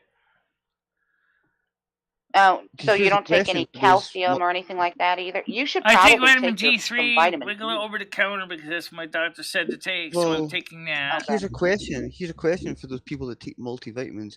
Do those things actually work, or are there too many vitamins inside one capsule for them all to work? I say yes, they do work because they do seriously help for some people. I'll tell you, you want to know how vitamins work, guys? Right. He was wondering if multivitamins really work, and I would say because of the concentration of all of them in one capsule. Okay, yeah. Whatever. Well, that in itself, that's not, that's the issue. When you take vitamins and you put them in your body will absorb, what it can in whatever time it takes to process in your body. Yep. And if there's extra from those vitamins, then you just poop it out, right? So you're kind of right. So if you're taking a multivitamin, you may not be absorbing everything in there. Everything from it, yeah. But you're getting some of it. That's why it's probably it's better to go to the doctor, get some blood work done to see what vitamins are lacking in your body. Yeah. And then concentrate more on that. But it gets expensive too. So that's why my doctor told me he said I'm short on vitamin D3, so I believe that. Me taking over-the-counter vitamin D3 of 10,000 IU of vitamin D3. Yeah, I get so short on my vitamin D that I have to go on prescription vitamin D because my body, I'm not out in the sun enough. That's how you get that vitamin D. You need D3, not D2, Andrew. That's OTC in the United States. Yes, I was trying to come to. I was going to say, is it D1 or D2, D3? Because I know there's like different. D3 is the better one, yeah. Okay. D3 is the better one. And that's available over the counter, so your local chemist would have that. Mm-hmm. Just get the 10,000 IU or whatever he suggested to get. So if he said get 10,000, or if he said really you should take 2 over 20,000 IU. Just get the 20,000 IU. What foods provide you those? What foods provide you those? Like, generally, because I really know nothing about anything like that. I just assume. Let's see. I see Stan went into a place where there was no cell signal. Oh, did he drop? No, I don't. Honestly, I don't have a clue. I don't have a clue about anything like that. You know, it's not something I've really thought about, to be honest. But I know, especially in the last couple of years, I won't say the reason why. Everyone knows the reason why. It's because everyone's talking about vitamin D and stuff like that, Yeah, and zinc you'd be and stuff like that. surprised. The majority of the people in probably the world, well, I don't know, because there's very sunny countries, but the lack of vitamin D. Now there talks about, how do you know, like, okay, so if they give you, like, when they do the blood work and they say, okay, you're lacking in vitamin D, you Mhm. should be up to this. Now there's conversation about, like, does everybody need that much vitamin D, if that makes sense? Like, they want you between such and such, range. But Okay. now they're trying to decide whether if that's true for everybody, because some people who, like, are more like Michigan, we don't get a lot of sun, You so don't has get our out in body Connecticut either, adapted? because I'm in the house most of the time. And he I told can me, he relate. said, I can relate to Michelle, he that. said, in Sorry. your case, he said, you don't get out in the sun much. Okay, because the fact is, number one, you are very pale skin, so you would burn like crazy if you were in the sun. But the vitamin Right. D3, you need that. So he said, take 10,000 IU. And then also make sure to get the calcium because it works together. That's what the multivitamin does. These are over the counter products. So I take a multivitamin, which has the calcium, and it also has D3 in it as well. So I'm getting more than 10,000 IU. Yeah, I bet you would benefit more, though. He didn't say that you should take more calcium, Michelle. He said to me, he says, no, he didn't say to take more calcium, but I do. He said, but your metabolic profile shows you're not short on calcium. Oh, okay. Well, you do drink a lot of milk and eat a lot of dairy. I do, and stuff. and I eat a I was lot of going to dairy say milk. products. Yeah, milk's for calcium, purely. And then Yeah, milk's you a could almost. catch-22 though, man. It gives you good calcium, but it also gives you all that hormone crap that they put in it. Can you also have too many vitamins? Is there a chance of that? Too much. What'd you say? Too many what? Too many vitamins, whatever.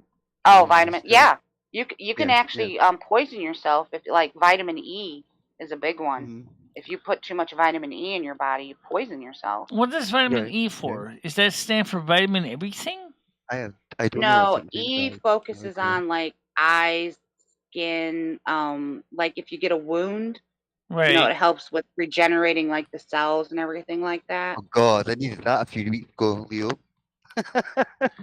Well, I noticed that when I buy a lot of stuff at Cumberland Farms, there's a lot of vitamin A, but there may be a shortage of every other vitamin. I'm like, what the hell? I mean, like, why is vitamin A so prevalent, but you can't get much? Some of the stuff doesn't have any other vitamins in it at all. It's like, why is vitamin A so prevalent? Yeah, but you could also say if you've got a balanced diet, then surely you've got all the vitamins you need. Yes. Yeah, that's what I was just gonna say, and that's why people are lacking vitamins, because when you start eating like fast food and frozen food, you're not getting the proper vitamins that you need. Like back in the day, people made their own stuff, grew their own crops. They got their vitamins. Yeah. Now in this world, everything is fast. Now, vitamins were created. Yeah, it's kind of related to what I'm saying. Like, what happened to vitamin, B? What happened to the riboflavin? What happened to the thiamine? What happened to all the other vitamins? Like, in say, you would think in, like, for example, ice cream. I mean, the calcium was even pretty much gone. Like, what the hell did calcium go? And it's like, did all this stuff get processed out of the food? I mean, yeah. I just don't. I don't. Because if they add vitamins in, it'll make it more expensive. You know what I mean? That's and it's a weird world we live in. Things like that's why the Food and Drug Administration really needs to revamp their stuff, because the stuff that they let through that they say is okay. I mean, like, wait, like the food pyramid or the old Basic Four was written before processed food. Now it's like, they used to say dairy is good for you. Well, no, dairy is okay, but what What happened to all the other stuff in vitamin? What happened to the rest of the stuff? Dairy. Dairy doesn't have that much anymore. It really doesn't. So many people are called things like lactose intolerant. They're called this intolerant, that intolerant. But there's always a way around it if you really think about it, I suppose. Yeah, I wonder if, like, back in the day, before there was lactose intolerant, were there that many people that had an issue with dairy? Because if you grew up on a farm back 200, 300 years ago, milk was like one of the main things that they would drink.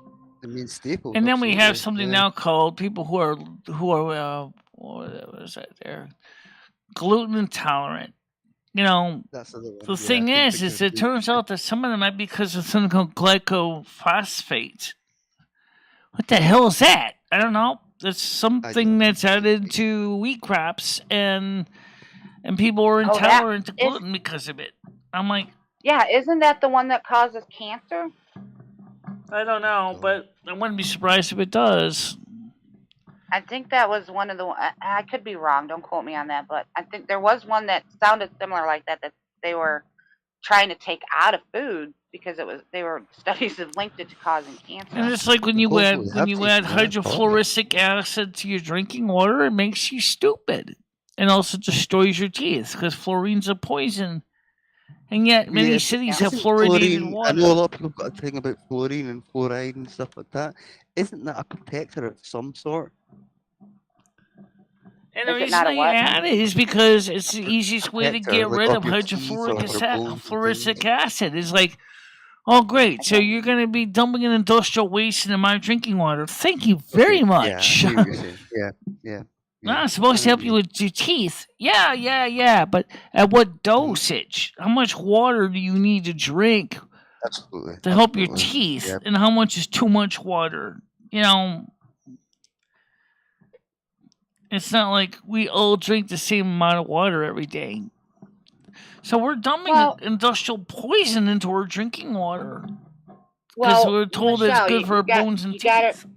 You got to remember, all our fresh water source is being contaminated. There was the big thing about, women who took birth control pills, and then when they would, go to the bathroom, and that stuff would get, into our water system. And then they were saying, well, this is why men, are, they have more estrogen and stuff in their body because that might be true, but that's so then they start adding these chemicals to kill off what's in the water, and then that, of course, that's a danger too to us.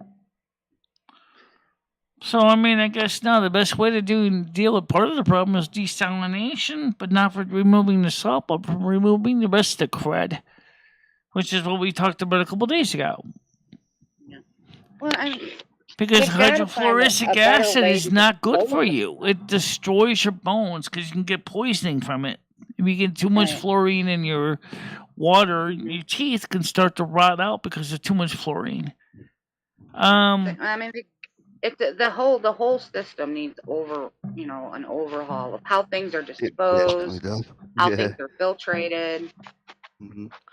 But when you realize how much it's going to cost, that's why it has never been done. Yeah.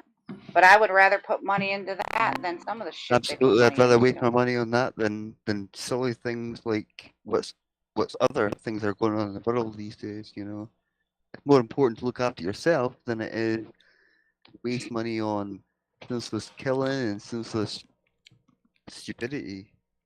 You need to. Everyone deserves a chance to live a healthy life and should be able to be given that chance. Mm-hmm. I agree. It's a messed up world we live in. Definitely far too messed up right now, and for the last 30 years anyway. So, yeah. But though, the reason why here's an interesting fact about lactose intolerance people is the Southern Europeans that suffer from it. And mostly it's the Northern Europeans that don't lose the tolerance to milk.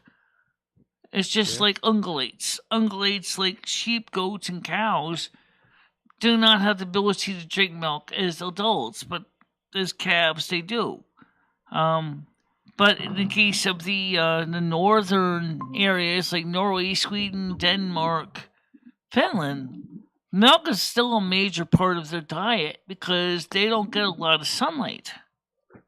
See, that's exactly what used to happen here. We used to have a scheme where you had to drink milk, but then they banned it. They banned it because it was becoming too not. I don't know if it was expensive or whatever. It just was suddenly banned for no reason at all. And they banned milk in your country? No, they didn't ban milk. They banned it in classrooms. It was stopped. Oh, okay. It was banned. Like, I'm talking about people before my time. They were given milk in the 70s and 80s, in the early 80s, and then when I went to school in the 80s, well, primary school, first school, we didn't have milk. It was all gone. You know, there was no things like that. And now it's been brought back because people are now starting to think again. It's almost like things come in cycles. They begin to realize. Well, look at we the should have egg. done this before. Yes. Look at the egg. 1 minute the egg is good for you. The next minute it's high in cholesterol. They say don't eat it. Then it's good for you again. I mean, it's a constant like battle between it if it's good or bad. Exactly. Yes. Exactly. I mean, I think it just all depends on the person. You know, like the older you get, yeah, you probably should watch your egg intake. It's great for protein, but it's got a lot of cholesterol in it. Right. Yeah, So well, again, I mean, like I said, as far as milk goes, I mean, when I was in elementary school, we drank milk. Of course, it makes sense. You're kids, right? You know, you need milk to build strong bones and teeth. But once you get to be like in your 20s, consumption drops a lot because now. But today's kids in lunches don't really drink as much milk. They're drinking juices. They're drinking sodas at school lunches now. Absolutely. Yeah, and it's like. We went from a society that said milk is good for you to, here, have a Diet Coke instead. It's got plenty of aspartame in it. In my generation, or Leo's generation, which is quite similar as well, it's the same sort of generation. Say Paul's generation, we were sort of dropped to a degree on soda as well, you know. But I wish I could have said to people when I was younger, no, we shouldn't be doing this. We shouldn't be doing this. But when you have something that's nice, you love it. You want to have more of it. You know, that's exactly how we're. I mean, I still drink a lot of milk, but then again, like I said, a lot of Nordic people do because it makes up for the lack of vitamin D from the sun. Sun, yeah. But if you, of course, I drink a lot of almond milk now, chocolate almond milk. So, and even not in chocolate almond milk, I drink both. I don't know how much vitamin D3 is in almond milk. But don't forget, even milk from the store is vitamin D fortified. So they add additional vitamin D. I guess somehow the vitamin D potentially is destroyed during homogenization. So they have to add it back in to vitamin D into the milk. I think it's all about learning and growing.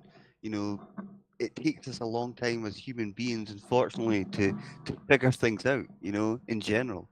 Okay, there's a lot of us out there that are like, yeah, but you should be doing this, you should be putting more vitamins into this, that, and the next thing. But as a general population, I think money still rules, you know. If things make money, unfortunately, that's still the most important thing to people. You know, hopefully that's changing, but yeah, there is vitamin D in almond milk.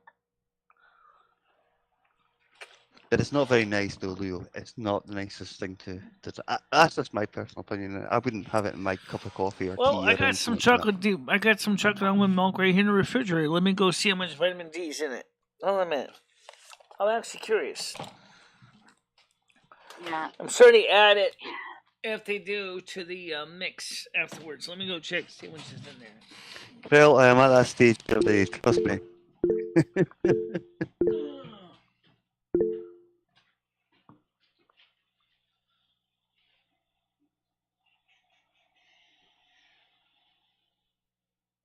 And saying almond milk juices, do the others are pretty much considered the hippie juice these days?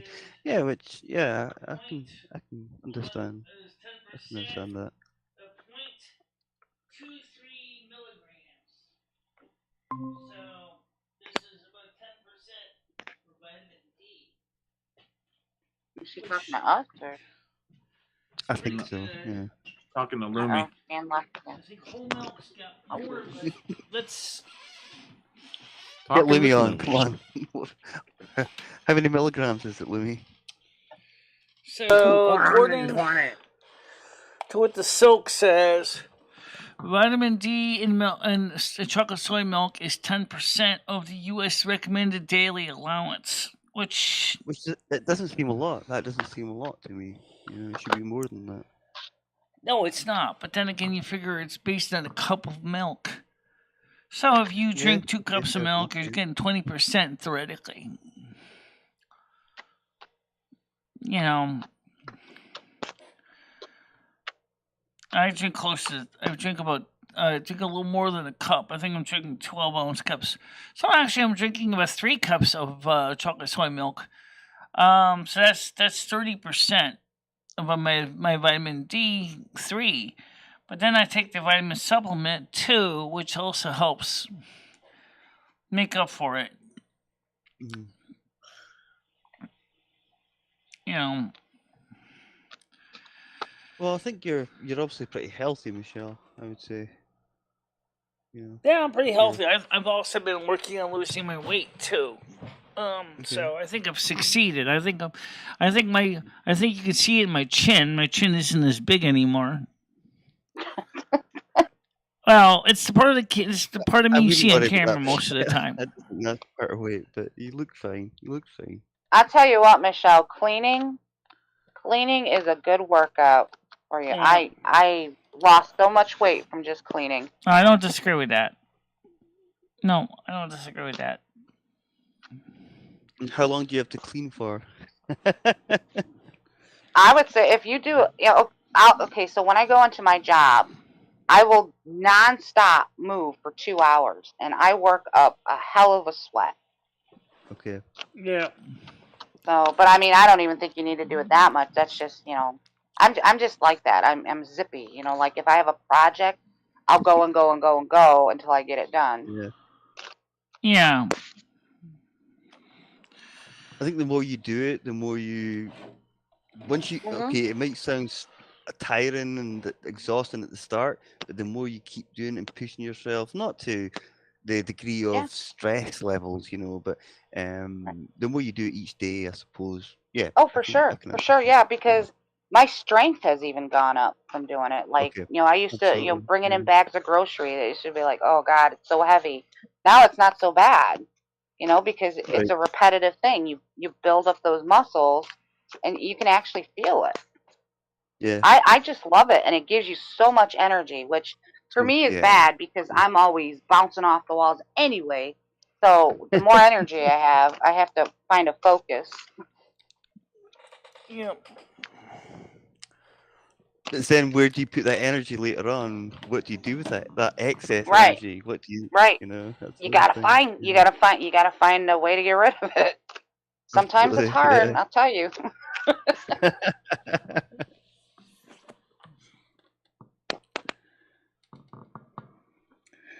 I'm confused what Ved means about juicy juice.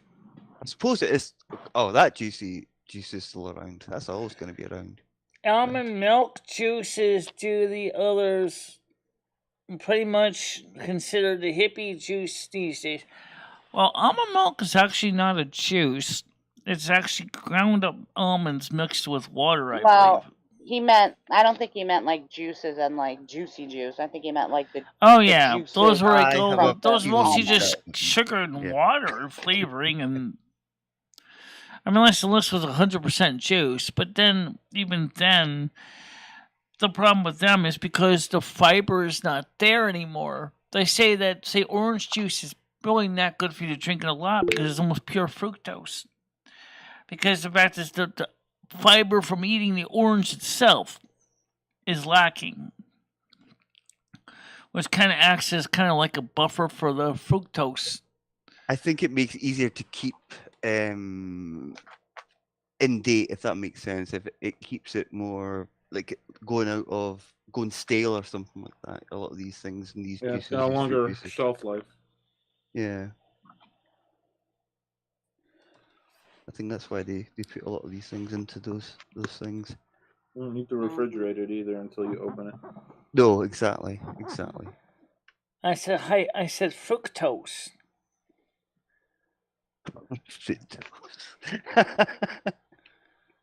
Fructose. Triple X Sunday said almond milk. That's what I was saying about almond milk. You know, the funny thing is when you realize that almond milk, like I said, is basically just peeled almonds, basically just shredded up really fine powder, basically mixed with water, and basically sometimes sweetened.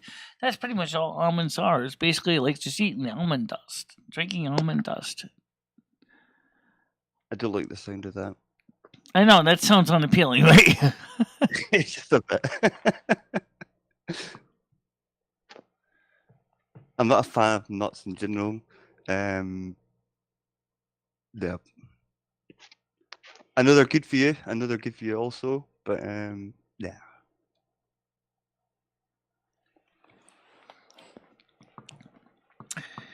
Yeah, so like I said, it's like I wonder really if what would happen if all of a sudden we all ended up back 200 years in the past from some instant giant TARDIS sending everybody back 200 years in the past. Would we all adapt?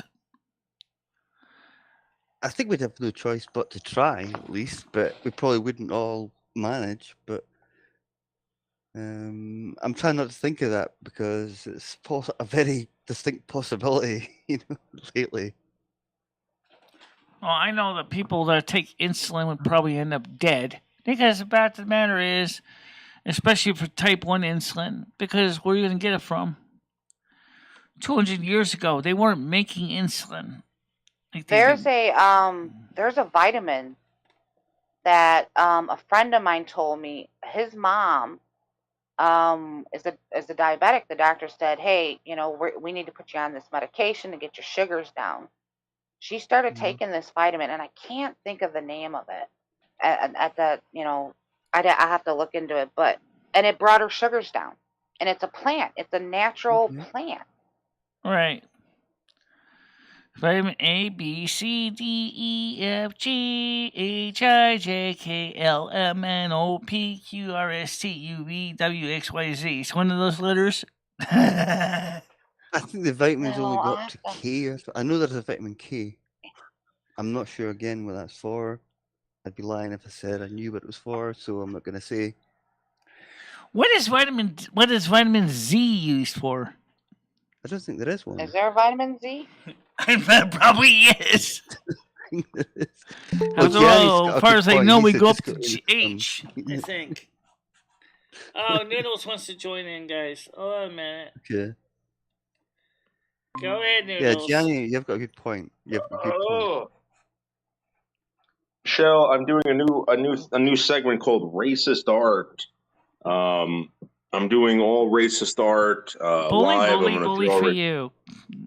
Huh? I'm not into that, so.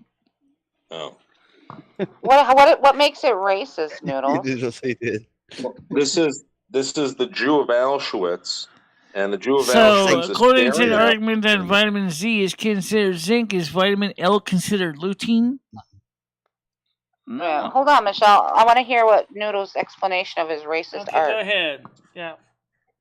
Well, it's going to be a lot of Jews and concentration camps and black slave stuff and stuff like that. Oh, okay. Well, yeah. I mean, you can't wait to go, Michelle. Okay, I get where you're going with racist art. That stuff would interest me. Yeah. So I'm going to do it all live. Tasteful, Noodles, as long as it's tasteful, buddy. Yeah, well, it's definitely not going to be. Are you going to do it in blackface? How could you cheat? You're doing it like blackface. Maybe call yourself like Slob Ross instead of Bob Ross. Yeah, because Noodles, from what you're telling us, that's not exactly racist. Yeah, but people are going to take it the wrong way, Michelle. And I'm trying to set them up for failure with me. Yeah, they always take it the wrong way. You can do a full Nazi uniform. I just pretend to. Sometimes I think the biggest problem with this generation is they keep mixing word racist and everything. That's like, oh, we can blame everything on racist. You know, but wait a minute. Do you know what the term racist really means? And it's like, no. It's like the latest buzzword. For a while. Just like MSG was the latest buzzword in the 1980s. Oh, blame it on MSG. Blame it on monosodium glutamate. What do you mean? Has nothing to do with food items. Don't you have to restrict someone based on their race from participating? That's what I don't understand. When we hear the racism BS that we keep hearing about. Right, but what is the definition of racism? I don't think name calling is racist. Racism is basically focusing on a race baiting, or focusing something against a certain race. Sorry, but eating Reese's peanut butter cups is not racist. do you think Black Lives Matters was? Do you think like the riots were racist? Because people are coming out now and they're saying, yeah, there were definitely racist riots. There were race riots. Oh, I'm sure there was race. Yeah, I believe that movement started off with a good message, and then like everything else, it gets twisted and turned and warped into something that is just stupid. Yeah, it fits another person's narrative, and eventually it's all changed into what it wasn't meant to be in the first place.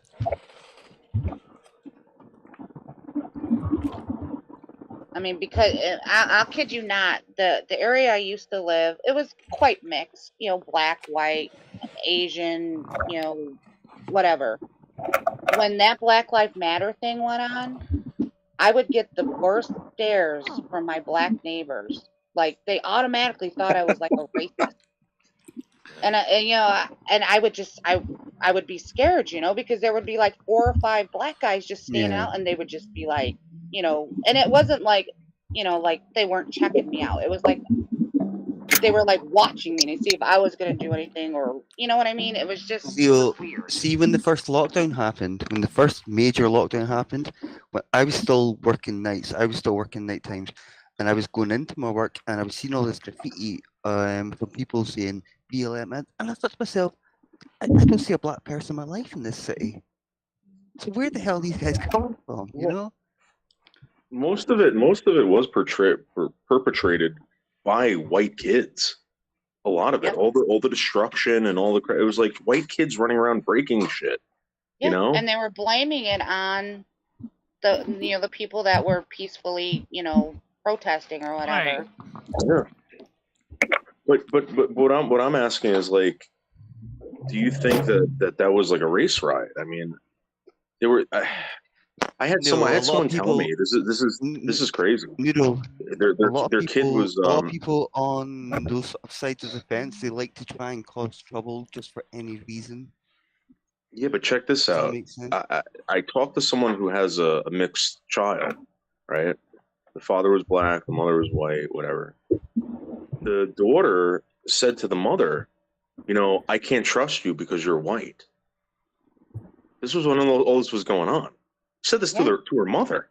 Yeah. Yeah, I know. Yeah, I think they used it. You're always going to have good and bad people. I think, like I said, there were some people that really wanted, just to make a change, but there's others that they used it to attack white people. I agree. And of course, then they're going to, you go into a black community. What's the first thing a lot of them do, when you're a white person? They're suspicious of you, we hear about something called white privilege. What about black privilege? Jesse Smollett is the perfect example of that. The guy went around accusing nameless white people of trying to lynch him. A Trump supporter, white people, by the way, of trying to lynch him in a city, right? And turns out he was lying about it. I don't know who he was trying to get in trouble. I have no idea who was trying to get in trouble, but he was trying to get someone in trouble. And they give him 150 days in prison, right? He gets out in 2 days. Gets out in 2 days. Yeah. I mean, come on. What is that? There's too many, people that will pull that you're being racist card. I mean, if they want equal, if everybody wants equal rights, then everything needs to be equal. Now it's getting to the point that you say if you drink white milk, you're being racist, or if you drink chocolate milk, you're being racist. Give me a give me a break. That's just stupidity. That's just dumb. Yeah, well, that's what I've been told. You drink white milk, you're being racist. You drink black milk or chocolate milk, you're being racist. What the hell? Michelle, who's ever told you that, Michelle? Not recently. I would think I got that message about 3 years ago on my channel here. Oh yeah. That was kind of racist. Michelle, they were probably just messing with you. Maybe. So what happens if you drink strawberry milk, Michelle? What about that? That's all you can drink. Then you're also being racist, apparently. I don't know. That's kind of a good point. The Indian. I just think it's kind of silly. I mean, the fact is that people use the race card for everything. Even things that have nothing to do with race, like which milk you drink. Give me a break. You know? The problem is, and someone says if you eat Reese's peanut butter cups or Reese's chocolates, you're being racist. Well, how is that so? That's what it is.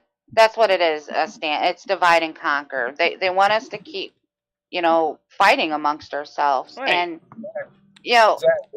I would never look at a person of color and think automatically that this is a bad person. I'll look at the way they dress. I'll look at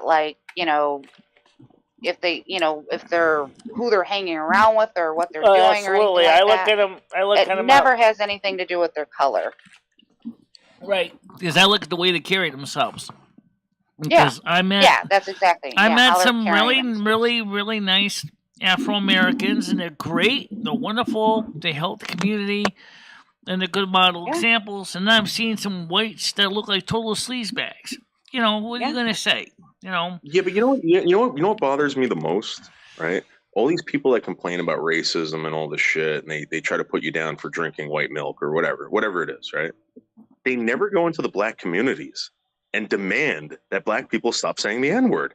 I hear it every day in Manhattan. I hear it every day in Brooklyn. I hear it every day. You go to any basketball court, and Bergs was right about this. Bergs said this a while ago. He goes, go to any basketball court in America and tell me you don't hear that word. It's funny, you're right, because in the black community they use the N-word with each other all the time.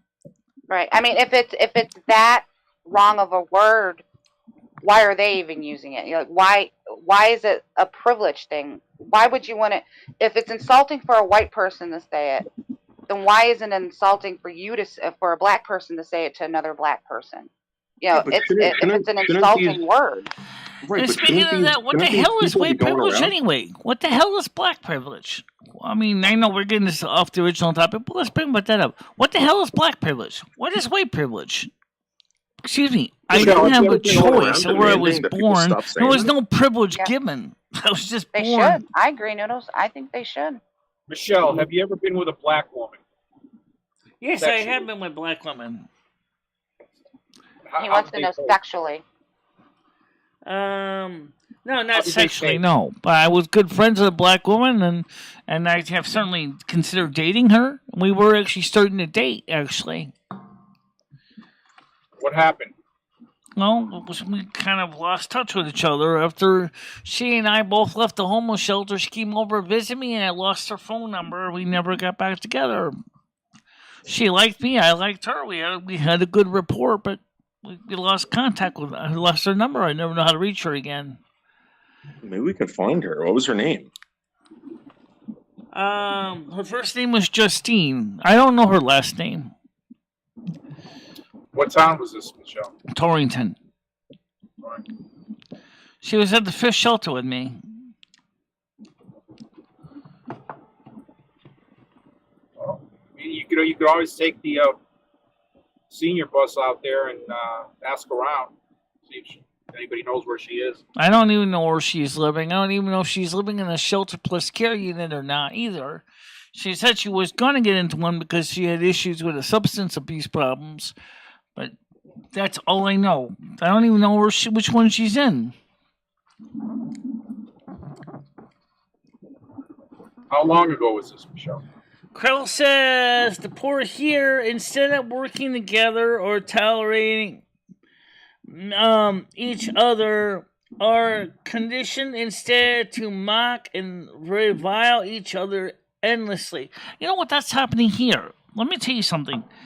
According to what my landlord told Ed, the neighbors downstairs don't like me because I'm strange. But you know what? They never met me.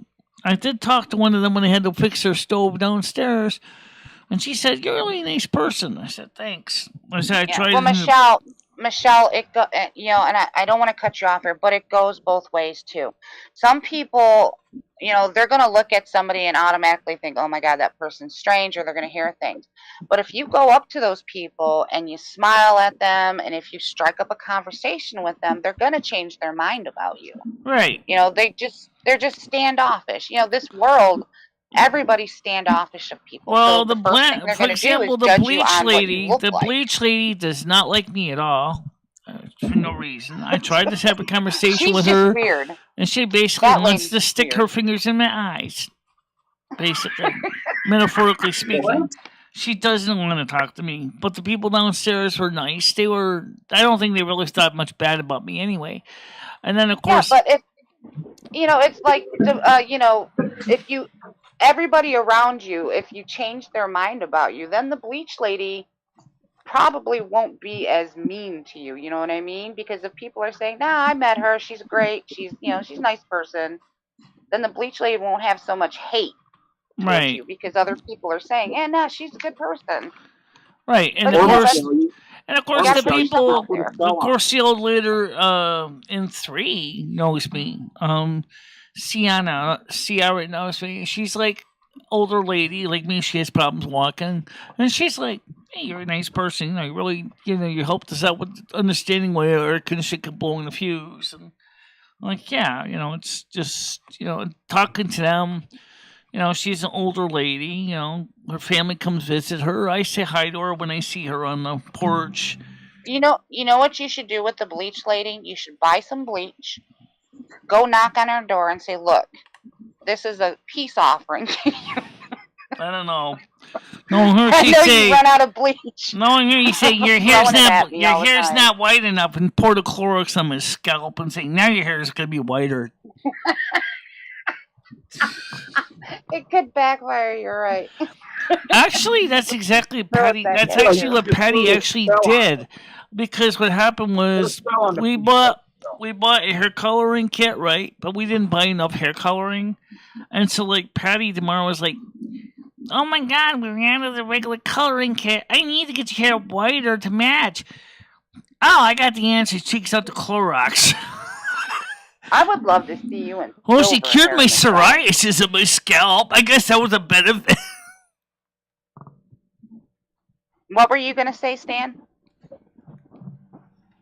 I said Michelle should just put a spell on the bleach lady. Oh yeah, but that could be bad juju too. That could be bad juju. Like a nice Remember spell. karma. Could you do a spell like to make her nicer? I would like to do a spell make her nicer. Maybe make her have a little more understanding, a little more empathy. Perhaps I would do something like that. Do that. Do that. Something that would not actually result in me getting a bad mark on my karma record. Yeah, I tried to do that. That's my nature. For example, she's so worried about her Cadillac, and her handprints on the Cadillac. What would happen if somehow she ran into a situation and she was going to fall asleep and she put her hand on another person's car and the other person comes screaming and go, "Get your dirty paws off my car!" I was about to fall. I had to grab onto something. And then maybe she would go, "Oh, wait a minute. Didn't that happen to Michelle when she said that she was about to fall? She had to grab onto something to prevent from falling?" Yeah, that would be a good little kind of, way to kind of wake her up to her humanity. Hey, sometimes you have to grab onto something if you think you're going to fall. I didn't fall yesterday or anything. I did fine. I brought the garbage down yesterday myself. I actually did a perfect 3-pointer right into the dumpster from a distance. Of course, it kind of made me a little shaky as I was starting to oscillate back and forth, trying to keep steady on throwing the garbage back in the dumpster, but it went into the dumpster. Yay! So I didn't have to go back and grab the shovel. Oh, Michelle, you prove that you can do it yourself. You don't need Ed to help you, if that makes sense. Let's see. I mean, like Ed. The problem with Ed, he's mostly helps with the cooking, but okay. That's pretty much what he does. The rest of it's pretty much me doing all the work. Yeah, exactly. So you don't need. He doesn't take a lot of initiative to do anything, really. He's kind of selfish, basically. Well, that's kind of Michelle, again, that you have enabled him to get away with a lot of that shit. Yeah. If he asks you to do something and you say, okay, I'll do it, now he expects you to do it. Like I said, practice that word no. Oh, like I told him last time, I said in the case of the fact is that he was going to go get beer from the package store. I said, that's fine. I said, just grab the shopping cart. I said, well, I got this one empty suitcase. I said, that's fine, but I'm not running it out there to get it for you. You're going to have to do it. So has he started to get his own? Excuse me. Has he started to get his own beer now? He started to, but then he said, "Well, I have to get some groceries anyway, so let's go Instacart." So we went. Oh, right. Okay. I suppose that can help. He paid for it, so that's yeah. Right now, we both got a refill in emergency pandemic benefits and food stamps. So we have, I think I got about $230 left.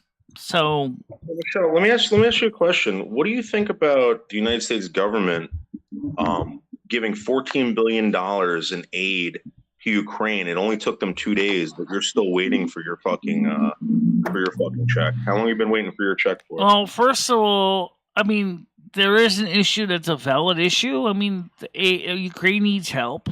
Okay, there's no problem with that. But as far as so do American citizens, especially in the low-income communities that need help too, because things have gotten so hyperly expensive. And yet, you live with these politicians, and they're worried more about looking good to another country than they are to their own people, which is kind of a sad thing. Yeah, but Michelle, I would say it's because of the Ukraine crisis that things are getting so expensive. And not just that, there's also, obviously, things are going up in general. And they were going up before that. And now I see things, even on a daily basis. Yeah, I mean, because even America still depends on Russian oil, even though we kind of want to do sanctions on Russia. Russia can still shut the valve and say, sorry, America, you're not getting our oil. You can go stick it where the sun don't shine. But then we have our own oil. Why aren't we drilling for our own oil? I don't know why. I don't understand. America surely has got so much oil already still there. Why rely on a country in Eastern Europe for your oil? I mean, so like I said, we drill for our own oil. We used to drill for our own oil. We gave that up under Biden. We shut down the leases. We shut down the Keystone XL pipeline. We shut down the number 5 pipeline. Why? Why did we do that? Why did we do that? To make some crybabies feel. Because originally he wanted to support his green agenda, but that's not going to work. I mean, not like that. If you want to convince people to go green, you need to do it in a more positive way. Kind of like give a positive encouragement. It can never be 100% green, Michelle. It can never be 100%. Like I said, for example, number one, how about making? I know they do this right now to some extent, subsidies, right? They'll say hi, I'm from a utility company. If you install solar panels on your roof, we'll save you 10% on each price for each panel you buy. That's fine. That's a subsidy. Nothing wrong with that. But then if you're an apartment dweller, what about you? You can't buy solar panels and put them on your roof of your apartment. You might be able to put them in your windows, but you're not going to be able to put them on your roof. So what are you going to do then?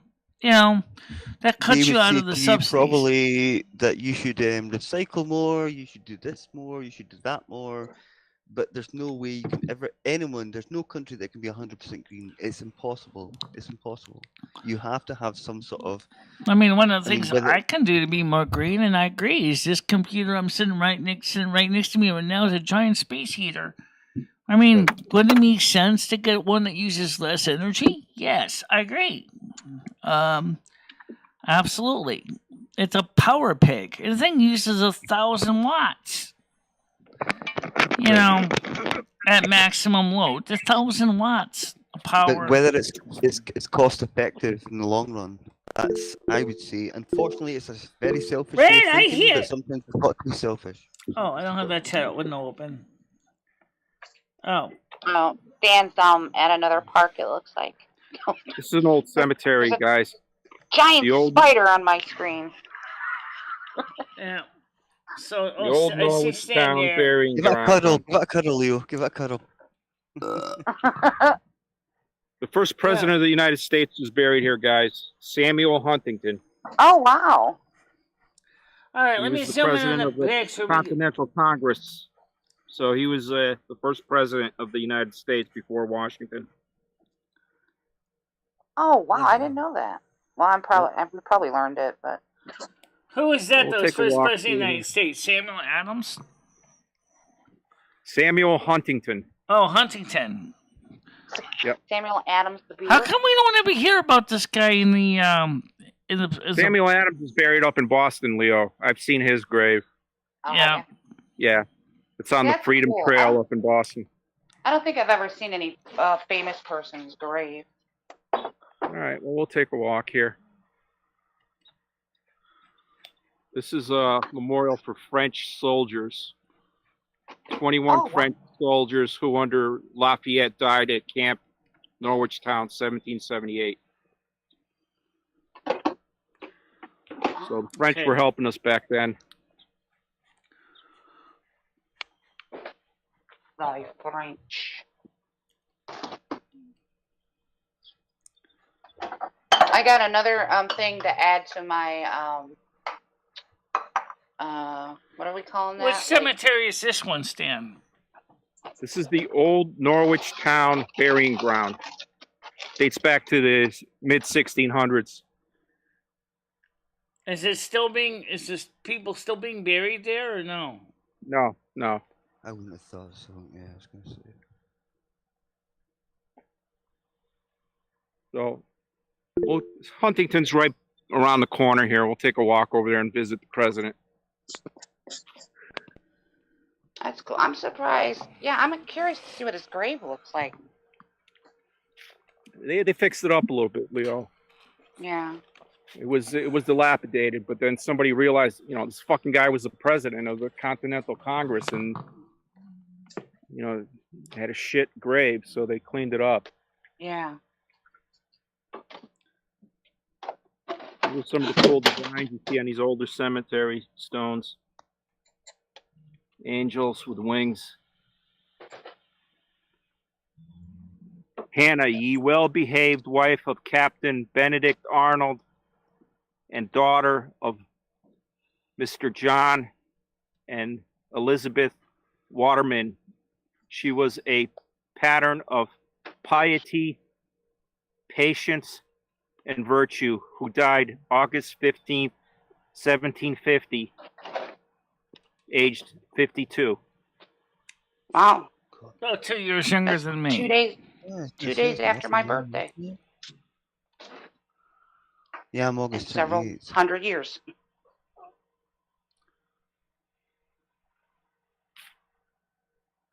Who actually maintains these old cemeteries, though? Who actually takes care of them?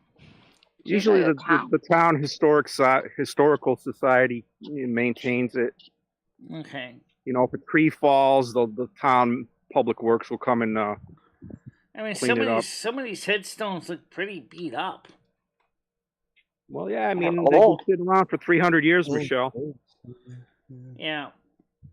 Yeah, they're not gonna like put money into like the stones themselves, but they will try to keep them intact and tidy and stuff. Yeah, it's like some of the ones here. Some of them go back to the 700s. It's crazy, and I would love to see that. Yeah, I would love to see that, Andrew. Oh, I've got some videos on my channel that have actually got the old Viking ones back there. Yeah, don't you have like Roman cemeteries and shit there? Here, Andrew. Yeah, or Yeah, or, yeah. or they have to have Not them in quite as England. old as that. They Not have to quite have as them in old as England, that. and But I would say near enough.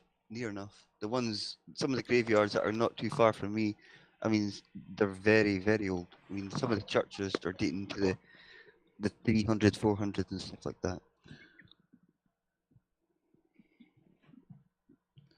And it's,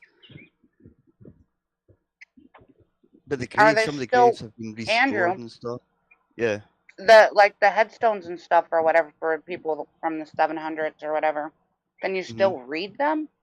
You can. Because, Oh but wow! mostly because they've been retouched, though. To be fair, they've been sort of stored because of obviously they've been there for such a long time. But some of Yeah, them they get haven't weathered been, after and a you can while. still see them. You can still see them. There's a room with a view here, guys. What's that? All right, so we'll go take a walk over the little bridge here and see the president.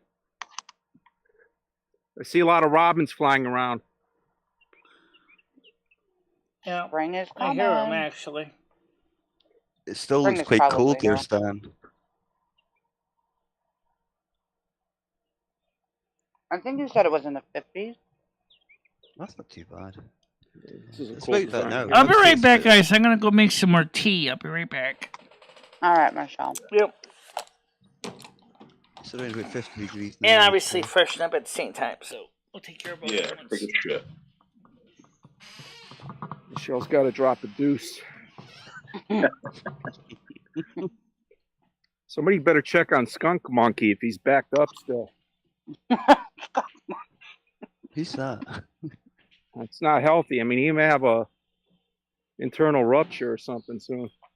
What happened? Yeah. He has been able to take a shit in like 3 or 4 days, I think. Wow. He's You know really that just not happened to been, me one time. I almost ended up in the hospital. I don't know what it was from. Yeah. This day, man, and it's never happened to me ever again. I don't know what the fuck it was from. I took a bunch of laxatives and I put a suppository up my, and that was the only that I took baby laxatives. I took they come in these really little small bottles, and you got to break them off and you stick them up there and you squirt it, and everything came out. But I still to this day don't know what the hell happened. Yeah. He probably ate something that was fatty Yeah, or maybe. How long Yeah, I did was it? gonna- How long were you constipated for? So I didn't notice until the day that my lower stomach was like convulsing, like it was trying to get whatever was in there out. Like it was the weirdest feeling. I don't know how long I was constipated for, but Oh wow! yeah, it was really bizarre and it was scary. I thought I was gonna. I almost went to the hospital, but I was like, let me try this, and thank God it worked. That's no joke. When that stuff happens, Yeah. that's no joke. Yeah. Yeah, that's scary. This is handicap accessible here, guys. Look at that. You're lucky you didn't perforate your bowel. Yeah. Yeah. Okay.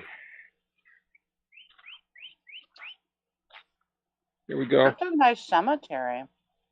That's really cool. Samuel Huntington, Esquire, Governor of Connecticut, having served his fellow citizens in various important offices, died the 5th day of January, 1796, in the 65th year of his age. His consort, Mrs. Martha Huntington, died June 4th, 1794, in the 57th year of her age. This tomb contains their relics. Signer of the Declaration of Independence. Oh, so they called him the governor. They didn't call him the president? Well, he was the governor of Connecticut, but he was the delegate down in Philadelphia for the Continental Congress, and they elected him president of the Congress. Oh, so that was the They original didn't really have a president? president back then. Yeah. They just ran it kind of like a organization, and then they, Yeah. Well, it was like 1778. That's when 1778. Washington was elected. Yeah. The war ended in 1783, I think, Noodles. And at that point, I don't remember. Yeah, but I remember it was years after. Yeah, Washington was made president for 2 terms after that. But Huntington really was the first president of the United States after the Declaration of Independence. So here he is, guys. Wow. That's really cool. That is.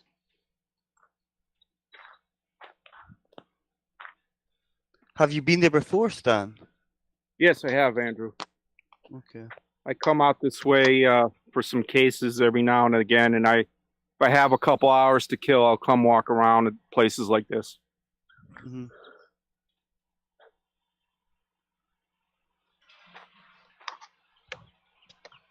I've seen trout in this little brook here. Oh, really? Yeah. You know, I think wasn't trout brought to the Americas. Like trout wasn't.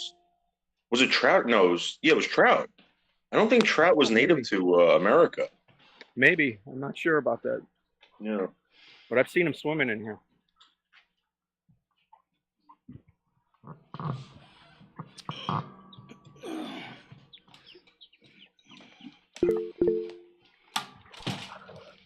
Well, I'm surprised they're in there. That doesn't look very deep. I was just thinking the same thing, Leo. Yeah. God. Yeah.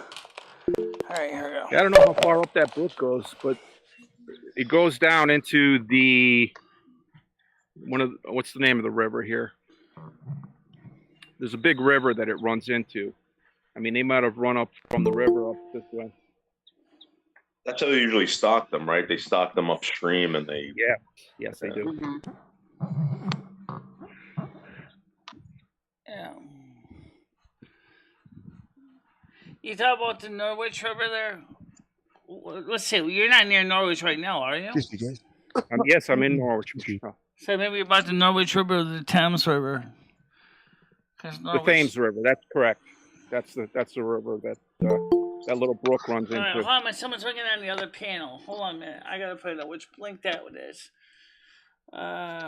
Let's see. Who's on this one? Is it on EGT? No. Is it on this one? Yes, it's on Andrew's panel. Okay. Go ahead, Pong. EGT? No. Is it on...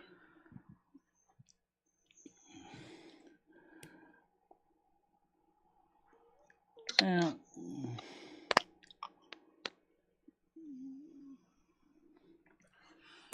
So right now... Well, it looks... Now, Stan, does it look like they still bury people in that cemetery, or is it kind of just... No, it's old. I think the last burials were probably the early 1800s, Leo. Okay, so they just maintain it. They just maintain it. And I always wonder about that. Like, seeing in Michigan, we have cemeteries that have, I don't know, 1700 something, whatever. But they'll still... I see you, Red. Knock it off. Yeah, there's a few like that here, Leo, that are still active. But many of them, I'd say probably 4 out of every 5 that I visit are closed off with no further burials being done.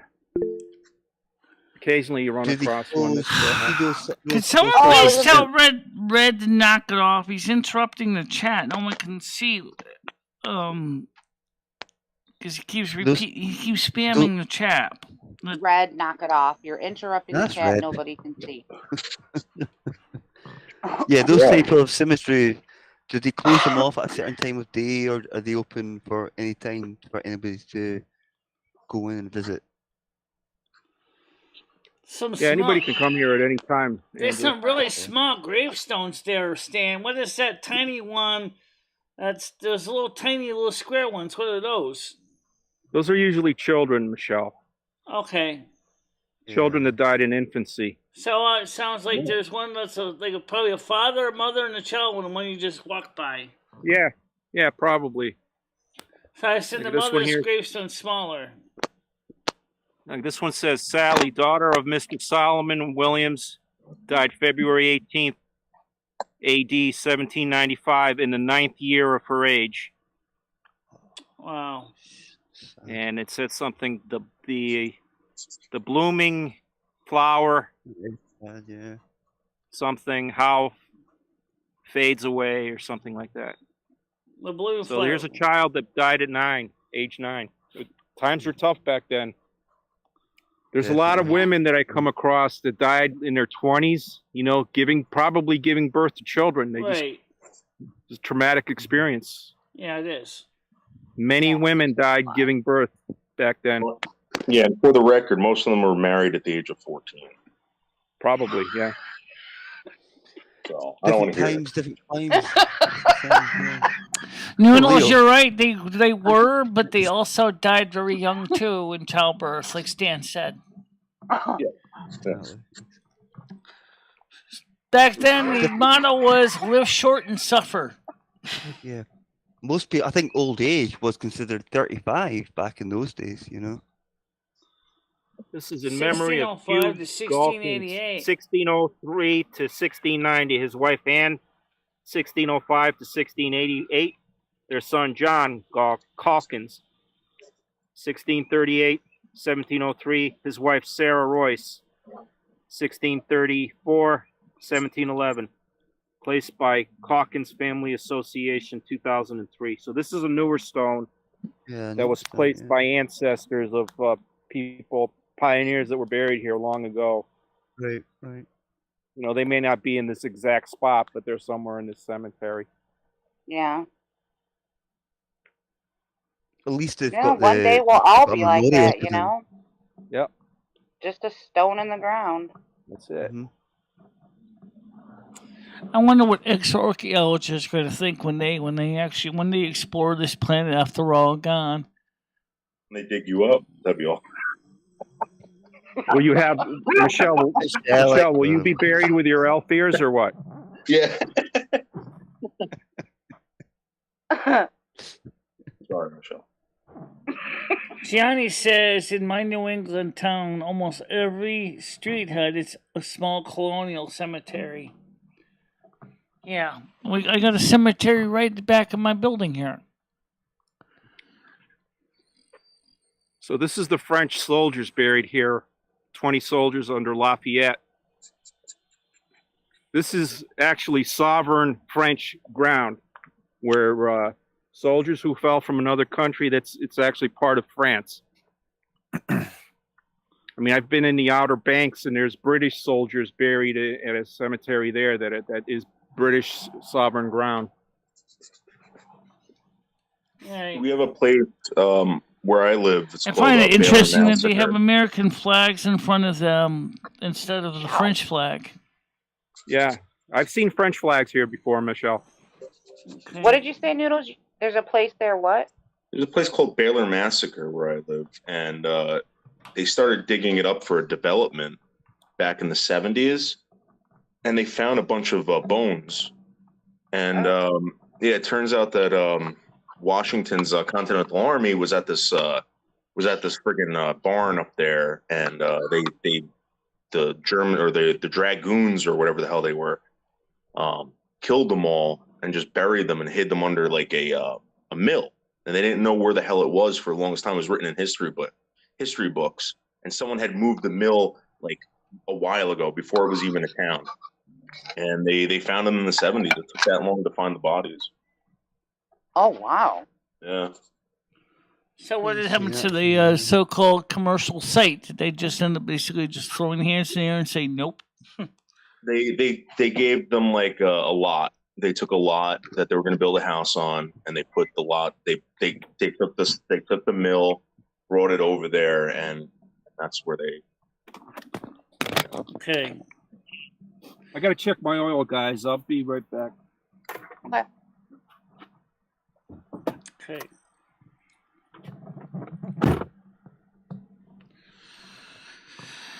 Yeah, I suppose it would be kind of hard to realize that, you die in a place that's not where you were born. Serving Lafayette's already serving here, and then they didn't even get a chance to go back to France. Yeah, their families never see them again, and it sucks. Yeah.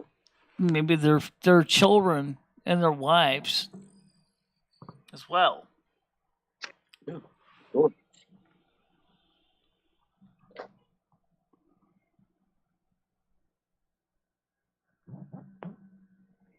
Like you.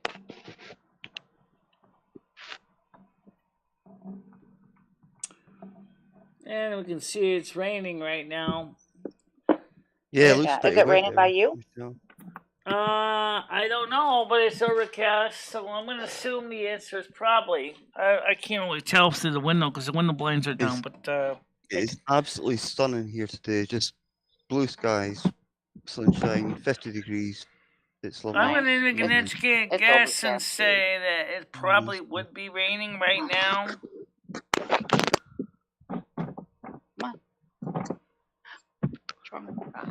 I don't see a radar map on my phone. Oh yes, I do have one. Hold on a minute. Right now it's 13 degrees Celsius, but it's not showing me the rain. 13 degrees, that's about the same. It's just showing me the temperatures. If I change it to show precipitation instead of temperatures. Here we go. Yeah, right now I don't see any immediate rain right now. It looks like it is moving in. All right, Mr. Forecast. Thank you. All right, so right now it shows that we are getting some sprinkles right now. So, Boy Scout motto, guys, be prepared. Yep. Sorry.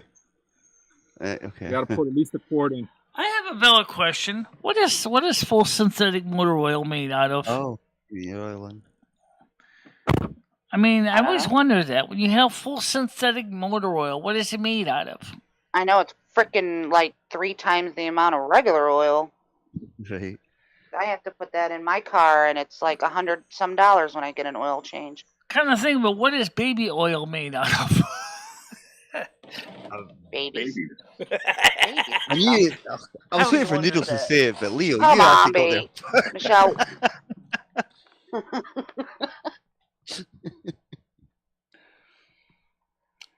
You know, like I think it's just made almond of oil, all that stuff, tea or coconut oil. something. Yeah, that's all made out of what they say.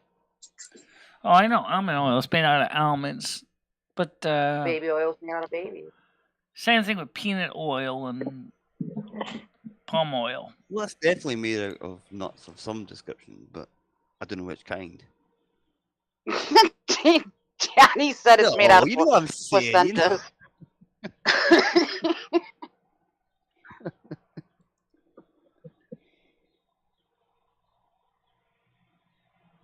Has anyone ever met somebody who ate the baby's placenta after they gave birth? I have heard of one person that's done it. Oh, so you don't personally know them? Afterbirth. I don't know. I don't. Well, I do, but not that. I don't think that's exactly common among humans. At least But not people today, do do it, anyway. though. Yeah, it does People happen, do it. It's weird. I don't know if it's a religious thing, a health nut thing. I'm not sure, but gross. I think. I mean, what do? They cook it first. They usually Yeah. I don't think they cook it. I think they well, they might cook it. I don't know. They usually blend it up and drink it. Yeah, no, my sister did that, and what they do is they take the placenta, they freeze it, and they dehydrate it somehow. I forget how they do it, and they put it in a pill for you. You can actually take the pill. Yeah. Your sister did it? Yeah. Well, okay, so what's the benefits? They say it's, I guess, if you're breastfeeding. I don't know. It's supposed to help with the production of colostrum in your milk, and also to help speed up the lactation process. Yeah. It's all to do with health benefits, basically. But horses for different courses, you know. Right. I've always said that, you know. It's like, I don't think it's so much a common thing now, but I know it was a bit more common a few years ago, you know. Nowadays, people are like, "Oh my God, you can't do that," you know. Well, I mean, no, I think it's. But animals here? do it, you know. Well, animals have to do it, you know. Yeah. Well, animals also lick their own ass, but I'm not gonna do that, you know. Yeah, I suppose. Yeah, it's true. Yeah, I don't know. I couldn't do it. It probably costs a lot of money too. Maybe it is really good. You just don't know because you haven't, tried it. It'd be really good. What? Just don't say Isn't the placenta? Isn't placenta in like steak? Isn't placenta in like hair conditioner? Like animal Yeah, placenta? they do have people use it to wash their placenta hair. and conditioner. You're right, Noodles. They do. Yeah, there's Noodles, I really vitamins like in that it. You know. I said that. I like that shampoo that you got for Wishbone. I've never in my life heard of waterless shampoo, but it seems to be real it's weird. You just rub it on them and it cleans them. I got that right now. I got waterless shampoo. Check this out. Yeah. They have that for stuff in humans, the hospital for people that are bedbound. Yeah, they have I that. honestly thought it was a made-up thing. I thought, okay, he's joking here. There's no way he's going to come out with this bottle, and then suddenly It's very high in alcohol, so it's an evaporative type thing. Yeah, I suppose that would. It's for the dogs, though. I put it on the dogs as safer for their skin. Yeah. Yeah, because it's weird because it evaporates, but it doesn't dry things out. So they must put a lot of oil in there or something. We had to use it with my dad a lot because he was in the bed. Okay. And it's easier for guys, like who have short hair. But women, forget it. Forget it. Just put your hair up in a bun or something. Need about 6 bottles or something. Yeah. I'd have to shave my head if I couldn't wash it. Baldy Leo. Of course, the only problem though is if you shaved your head off, Leo, you'd have one big problem, which means you constantly would have to put some, olive oil on your scalp to keep it from desiccating. Because don't forget, your hair keeps the moisture in. Oh yeah. Yeah, well, I know. I don't have a dry scalp. I don't have hair. Yeah, I mean, it all depends. My skin's pretty, not drying, I have pretty good moisture in my skin. Speaking of dry skin, I always kind of still like those new, what's that commercial there? Oh my God, Old Spice commercials with the moisturizing and the wet man and the woman. I think this is still kind of funny when he finally says men have skin too. And it seems like most men don't seem to moisturize their skin very much. Black men do. That's very they have big. To. Yeah. Yeah, they have to. Why they dry out? Yeah, their skin gets ashy. What do you mean by ashy? They use cocoa butter and coconut oil and stuff like that. Yeah. Because it's very oily and. Yeah. And I'll tell you what, my mom, all she used on her face was coconut oil for years. Never had a wrinkle. She didn't look almost 70 years old when she died. There's something in it. There's something to that stuff. Yeah. She didn't invest in any fancy beauty products.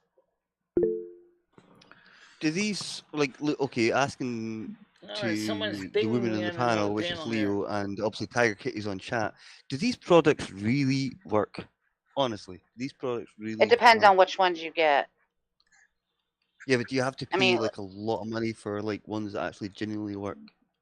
Oh yeah, I'll tell you what. I've spent $30, $40 before because someone told me, this is the best type of shampoo and conditioner for your hair. And yeah, it was great stuff. But I could go to Dollar Tree and get something that just as equally as good. It just depends. You have to look at the ingredients in it. The more natural, what you're paying for with these expensive products is they're more natural.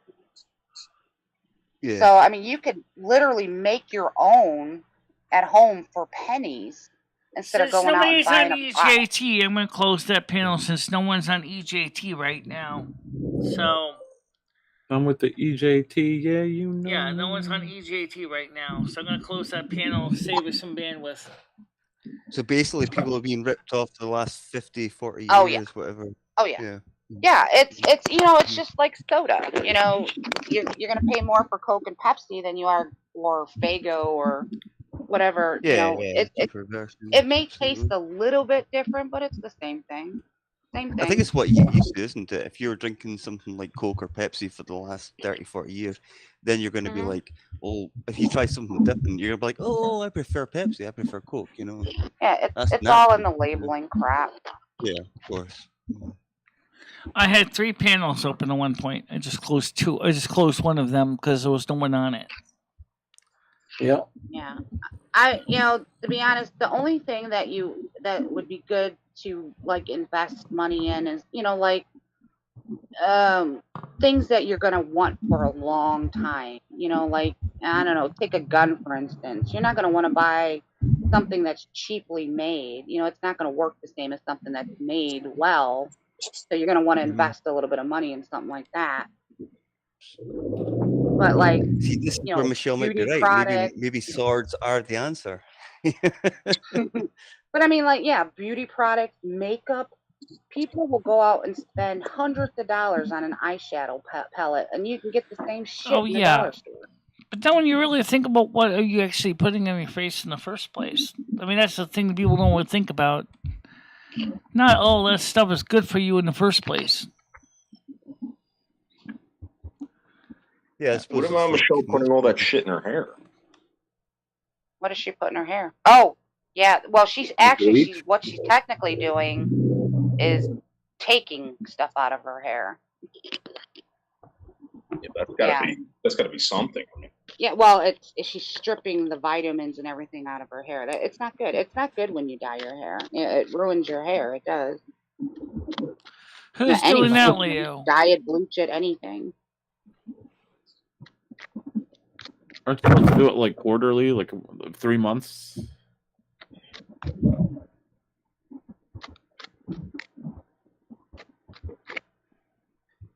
Well, I think what Michelle does is she doesn't want, because once she's got it bleached, then they just do your roots now, right, Michelle? They don't do your whole head. They just do my roots, right? Right, they just touch up your roots. See, and that's too much maintenance for me. I can't do it. I'm like a wash my hair and go girl. Oh, I wash my hair and go too. For the most part, I just use Tresemme, but I only wash my hair on the average about once or twice a week. So. But I mean, like when people bleach their hair, unless you have, I mean, and I get it, Michelle. I'm not trying to say what you're doing is wrong or anything like that. But you have to constantly keep up with something like that. Otherwise your hair starts looking like shit. That's one of the reasons I don't use a hair dryer, because that's the last thing you want to do is then literally bake the follicles. But if you're putting bleach, you stripped out a lot of the main thing that keeps your hair strong, which is where the pigment is. Would bleach eventually make you go bald or something? Would it not affect? So when you run a hair dryer on top of that, you're just going to turn your hair into a frizzled mess. That was like what they were saying that years ago, that like if you constantly do that bleaching, that it could destroy your hair follicles. And now what if you ever notice, I don't know if you guys do, but if you ever look into that, how they do it now is when they touch up your roots, they don't go all the way down to where the hair shaft is anymore, like right to your scalp. Okay. They do different techniques now, So I had one hair colorist that went down to the roots, and I had one that kind of tries not to go quite down that far. You don't want them to do that because it will eventually destroy your roots. Your and you'll go bald. Bottom parts, yeah.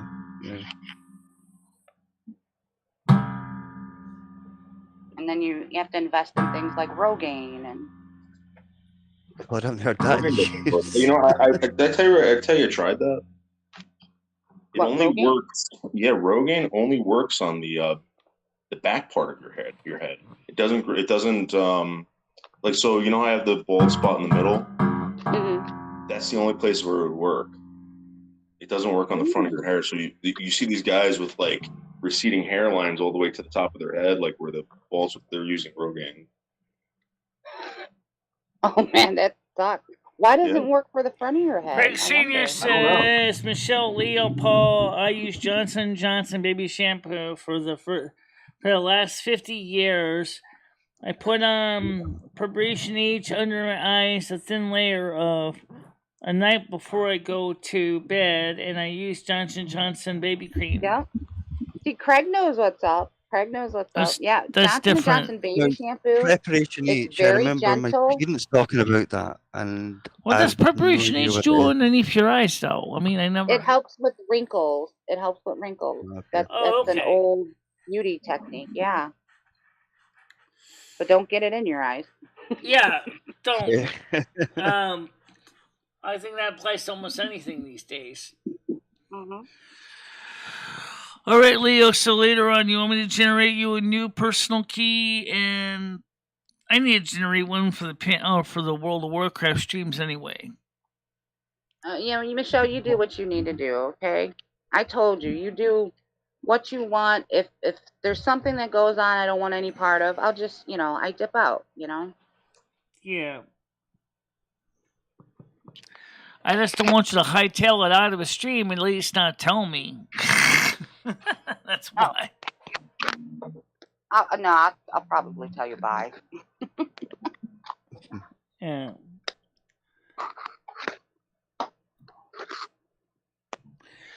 Well, when I do my face, I just use the Noxema non-moisturizing cream on my skin, but occasionally I'll use the moisturizer also on my skin to help keep my skin soft, and that works. Been doing that for the past 30 years, so never had a problem with that. What do you use, Michelle? Noxema for when I touch up my skin when I run the double-edged safety razor on it. Yeah. I've been using that treatment for the last 30 years on my skin. Right on. Noxema. Isn't that the pimple stuff for the am I wrong? Am I thinking of something else? Is that like the pimple cream that you get when you're a teenager?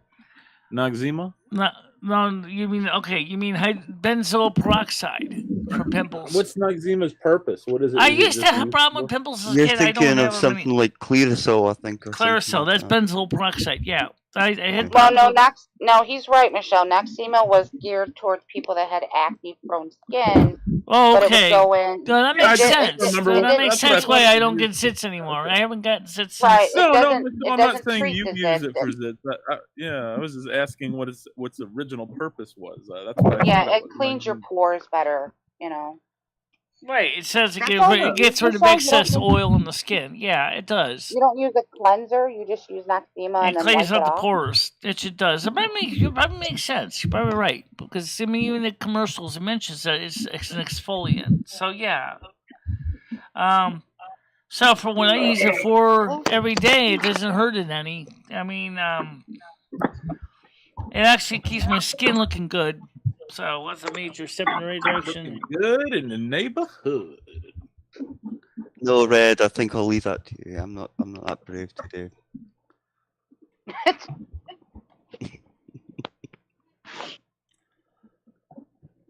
So Michelle, what are you gonna do for the rest of the day? Well, first of all, I'm going to send a message to Nick Johnson. Second of all, I'm going to be getting my controller in the mail. And then I'm going to be setting that up. And probably maybe doing a video, a piece on it, showing how, what the controls are and what it does, how it works. Because I bought the one with the optional chat pad as a module that plugs in on the bottom so it gives me a keyboard. Because I want to see if I can use that keyboard in the game as well, so I can do some additional functions. Because it's got a keyboard on it, you could probably even use it with World of Warcraft. Think about it. I mean, your 1, 2, 3, 4, 5, 6, 7 dash minus plus equal hotbar can probably be used with a little chat pad if you wanted to do that for doing additional spells. Yeah. Because because the way that the one person set up the controller for World of Warcraft is kind of stupid. It was getting really confusing because there wasn't enough keys to mix all the keys together for left tab A, right tab X, right, things like that. Yeah, I forgot about all those key bindings and stuff like that. That was a bit of a Yeah. I like to keep things simple. The keys I'm going to use every day are going to be the ones like on the top. A, B, X, Y. But might be like AB might be attack, right? B might be like, a second attack key. X might be the third. Y might be the fourth. You do get used to them, Michelle. I know it can be a pain in the butt, like to have to like make all these keys for certain things you have to do, but you do get used to it. You still got to remember the keys anyway, because every game is going to be different key bindings. So I don't know what keys American Truck Simulator is going to marry into the Xbox controller by default. Of course. You can always change them, Michelle. Yeah, I know you can change it.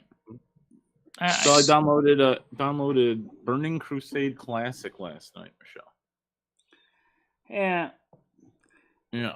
Downloaded Burning Crusade last night, Michelle. I heard you. Okay. Paul, do you gave me a yeah, which I know better when you say yeah. So did you get a chance to play any of it today? You know what? I didn't, Michelle. I saw your message on the thing. I put a month on my wish list. So if you go to my wish list, Michelle, and you want to activate it, that's how you already activated. It's not though. You can ask Skynet. No. I activated yours too. You already paid for it. Oh, okay. Well, it says that I don't have a. I'll check it again today. So you just gotta log in. They should already be all set to go. So how much is it still? Is it still like a monthly subscription? $14.99 a month. Wow, honestly, that's. Oh, of course I could have bought them a 6 month, but I didn't really. No, Michelle, no need for that. No need for that. Yeah, I'll check it out. So each month is going to automatically renew. I mean, I sent it to the account that I had you as a friend. I saw your thing, Michelle. I saw your thing, but we'll get it figured out, I guess, when time comes. So here's a short skinny. All you do is log in, fire up Burning Crusade, and enter your username, password. It basically gives you a Bronx tune, and you ain't got it right. And then you have to give me the right account so I can cancel the wrong one. And then, of course, if it does work, then you're all set. You can just relax. Basically, have a joint and just relax and play the game. For sure. Right now, for example, to my knowledge, I think I'm in... I'm going to sign in right now. Yeah, we're in Loch Modan right now. We're in Loch Modan. I am. I don't know about where Skynet is. Well, we quit in Loch Modan and Philosomar. So you're in the dwarven area, a dwarven place. Yeah. I think we need to get Michelle. Andrew What Scott are you doing for tonight? Are you doing a night World of show? Warcraft.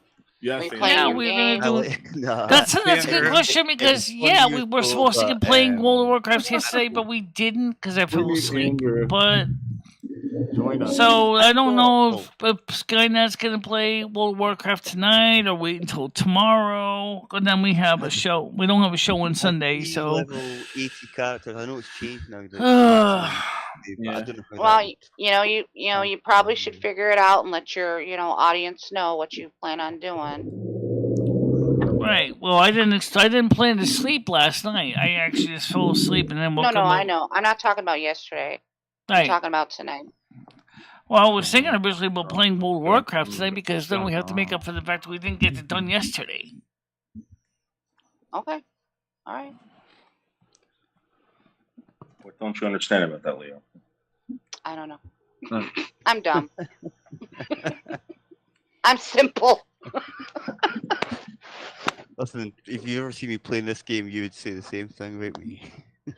Listen to that, Andrew. You miss it. I don't miss it at all. Andrew wants to come back. It's been 10 years. Join us, Andrew. Join us. I just found it got a little bit too repetitive. It was the same thing. You were just like getting a mission to go. Active game time is required, Michelle. Logged into the game. Active game time is required. Do not have an account right now.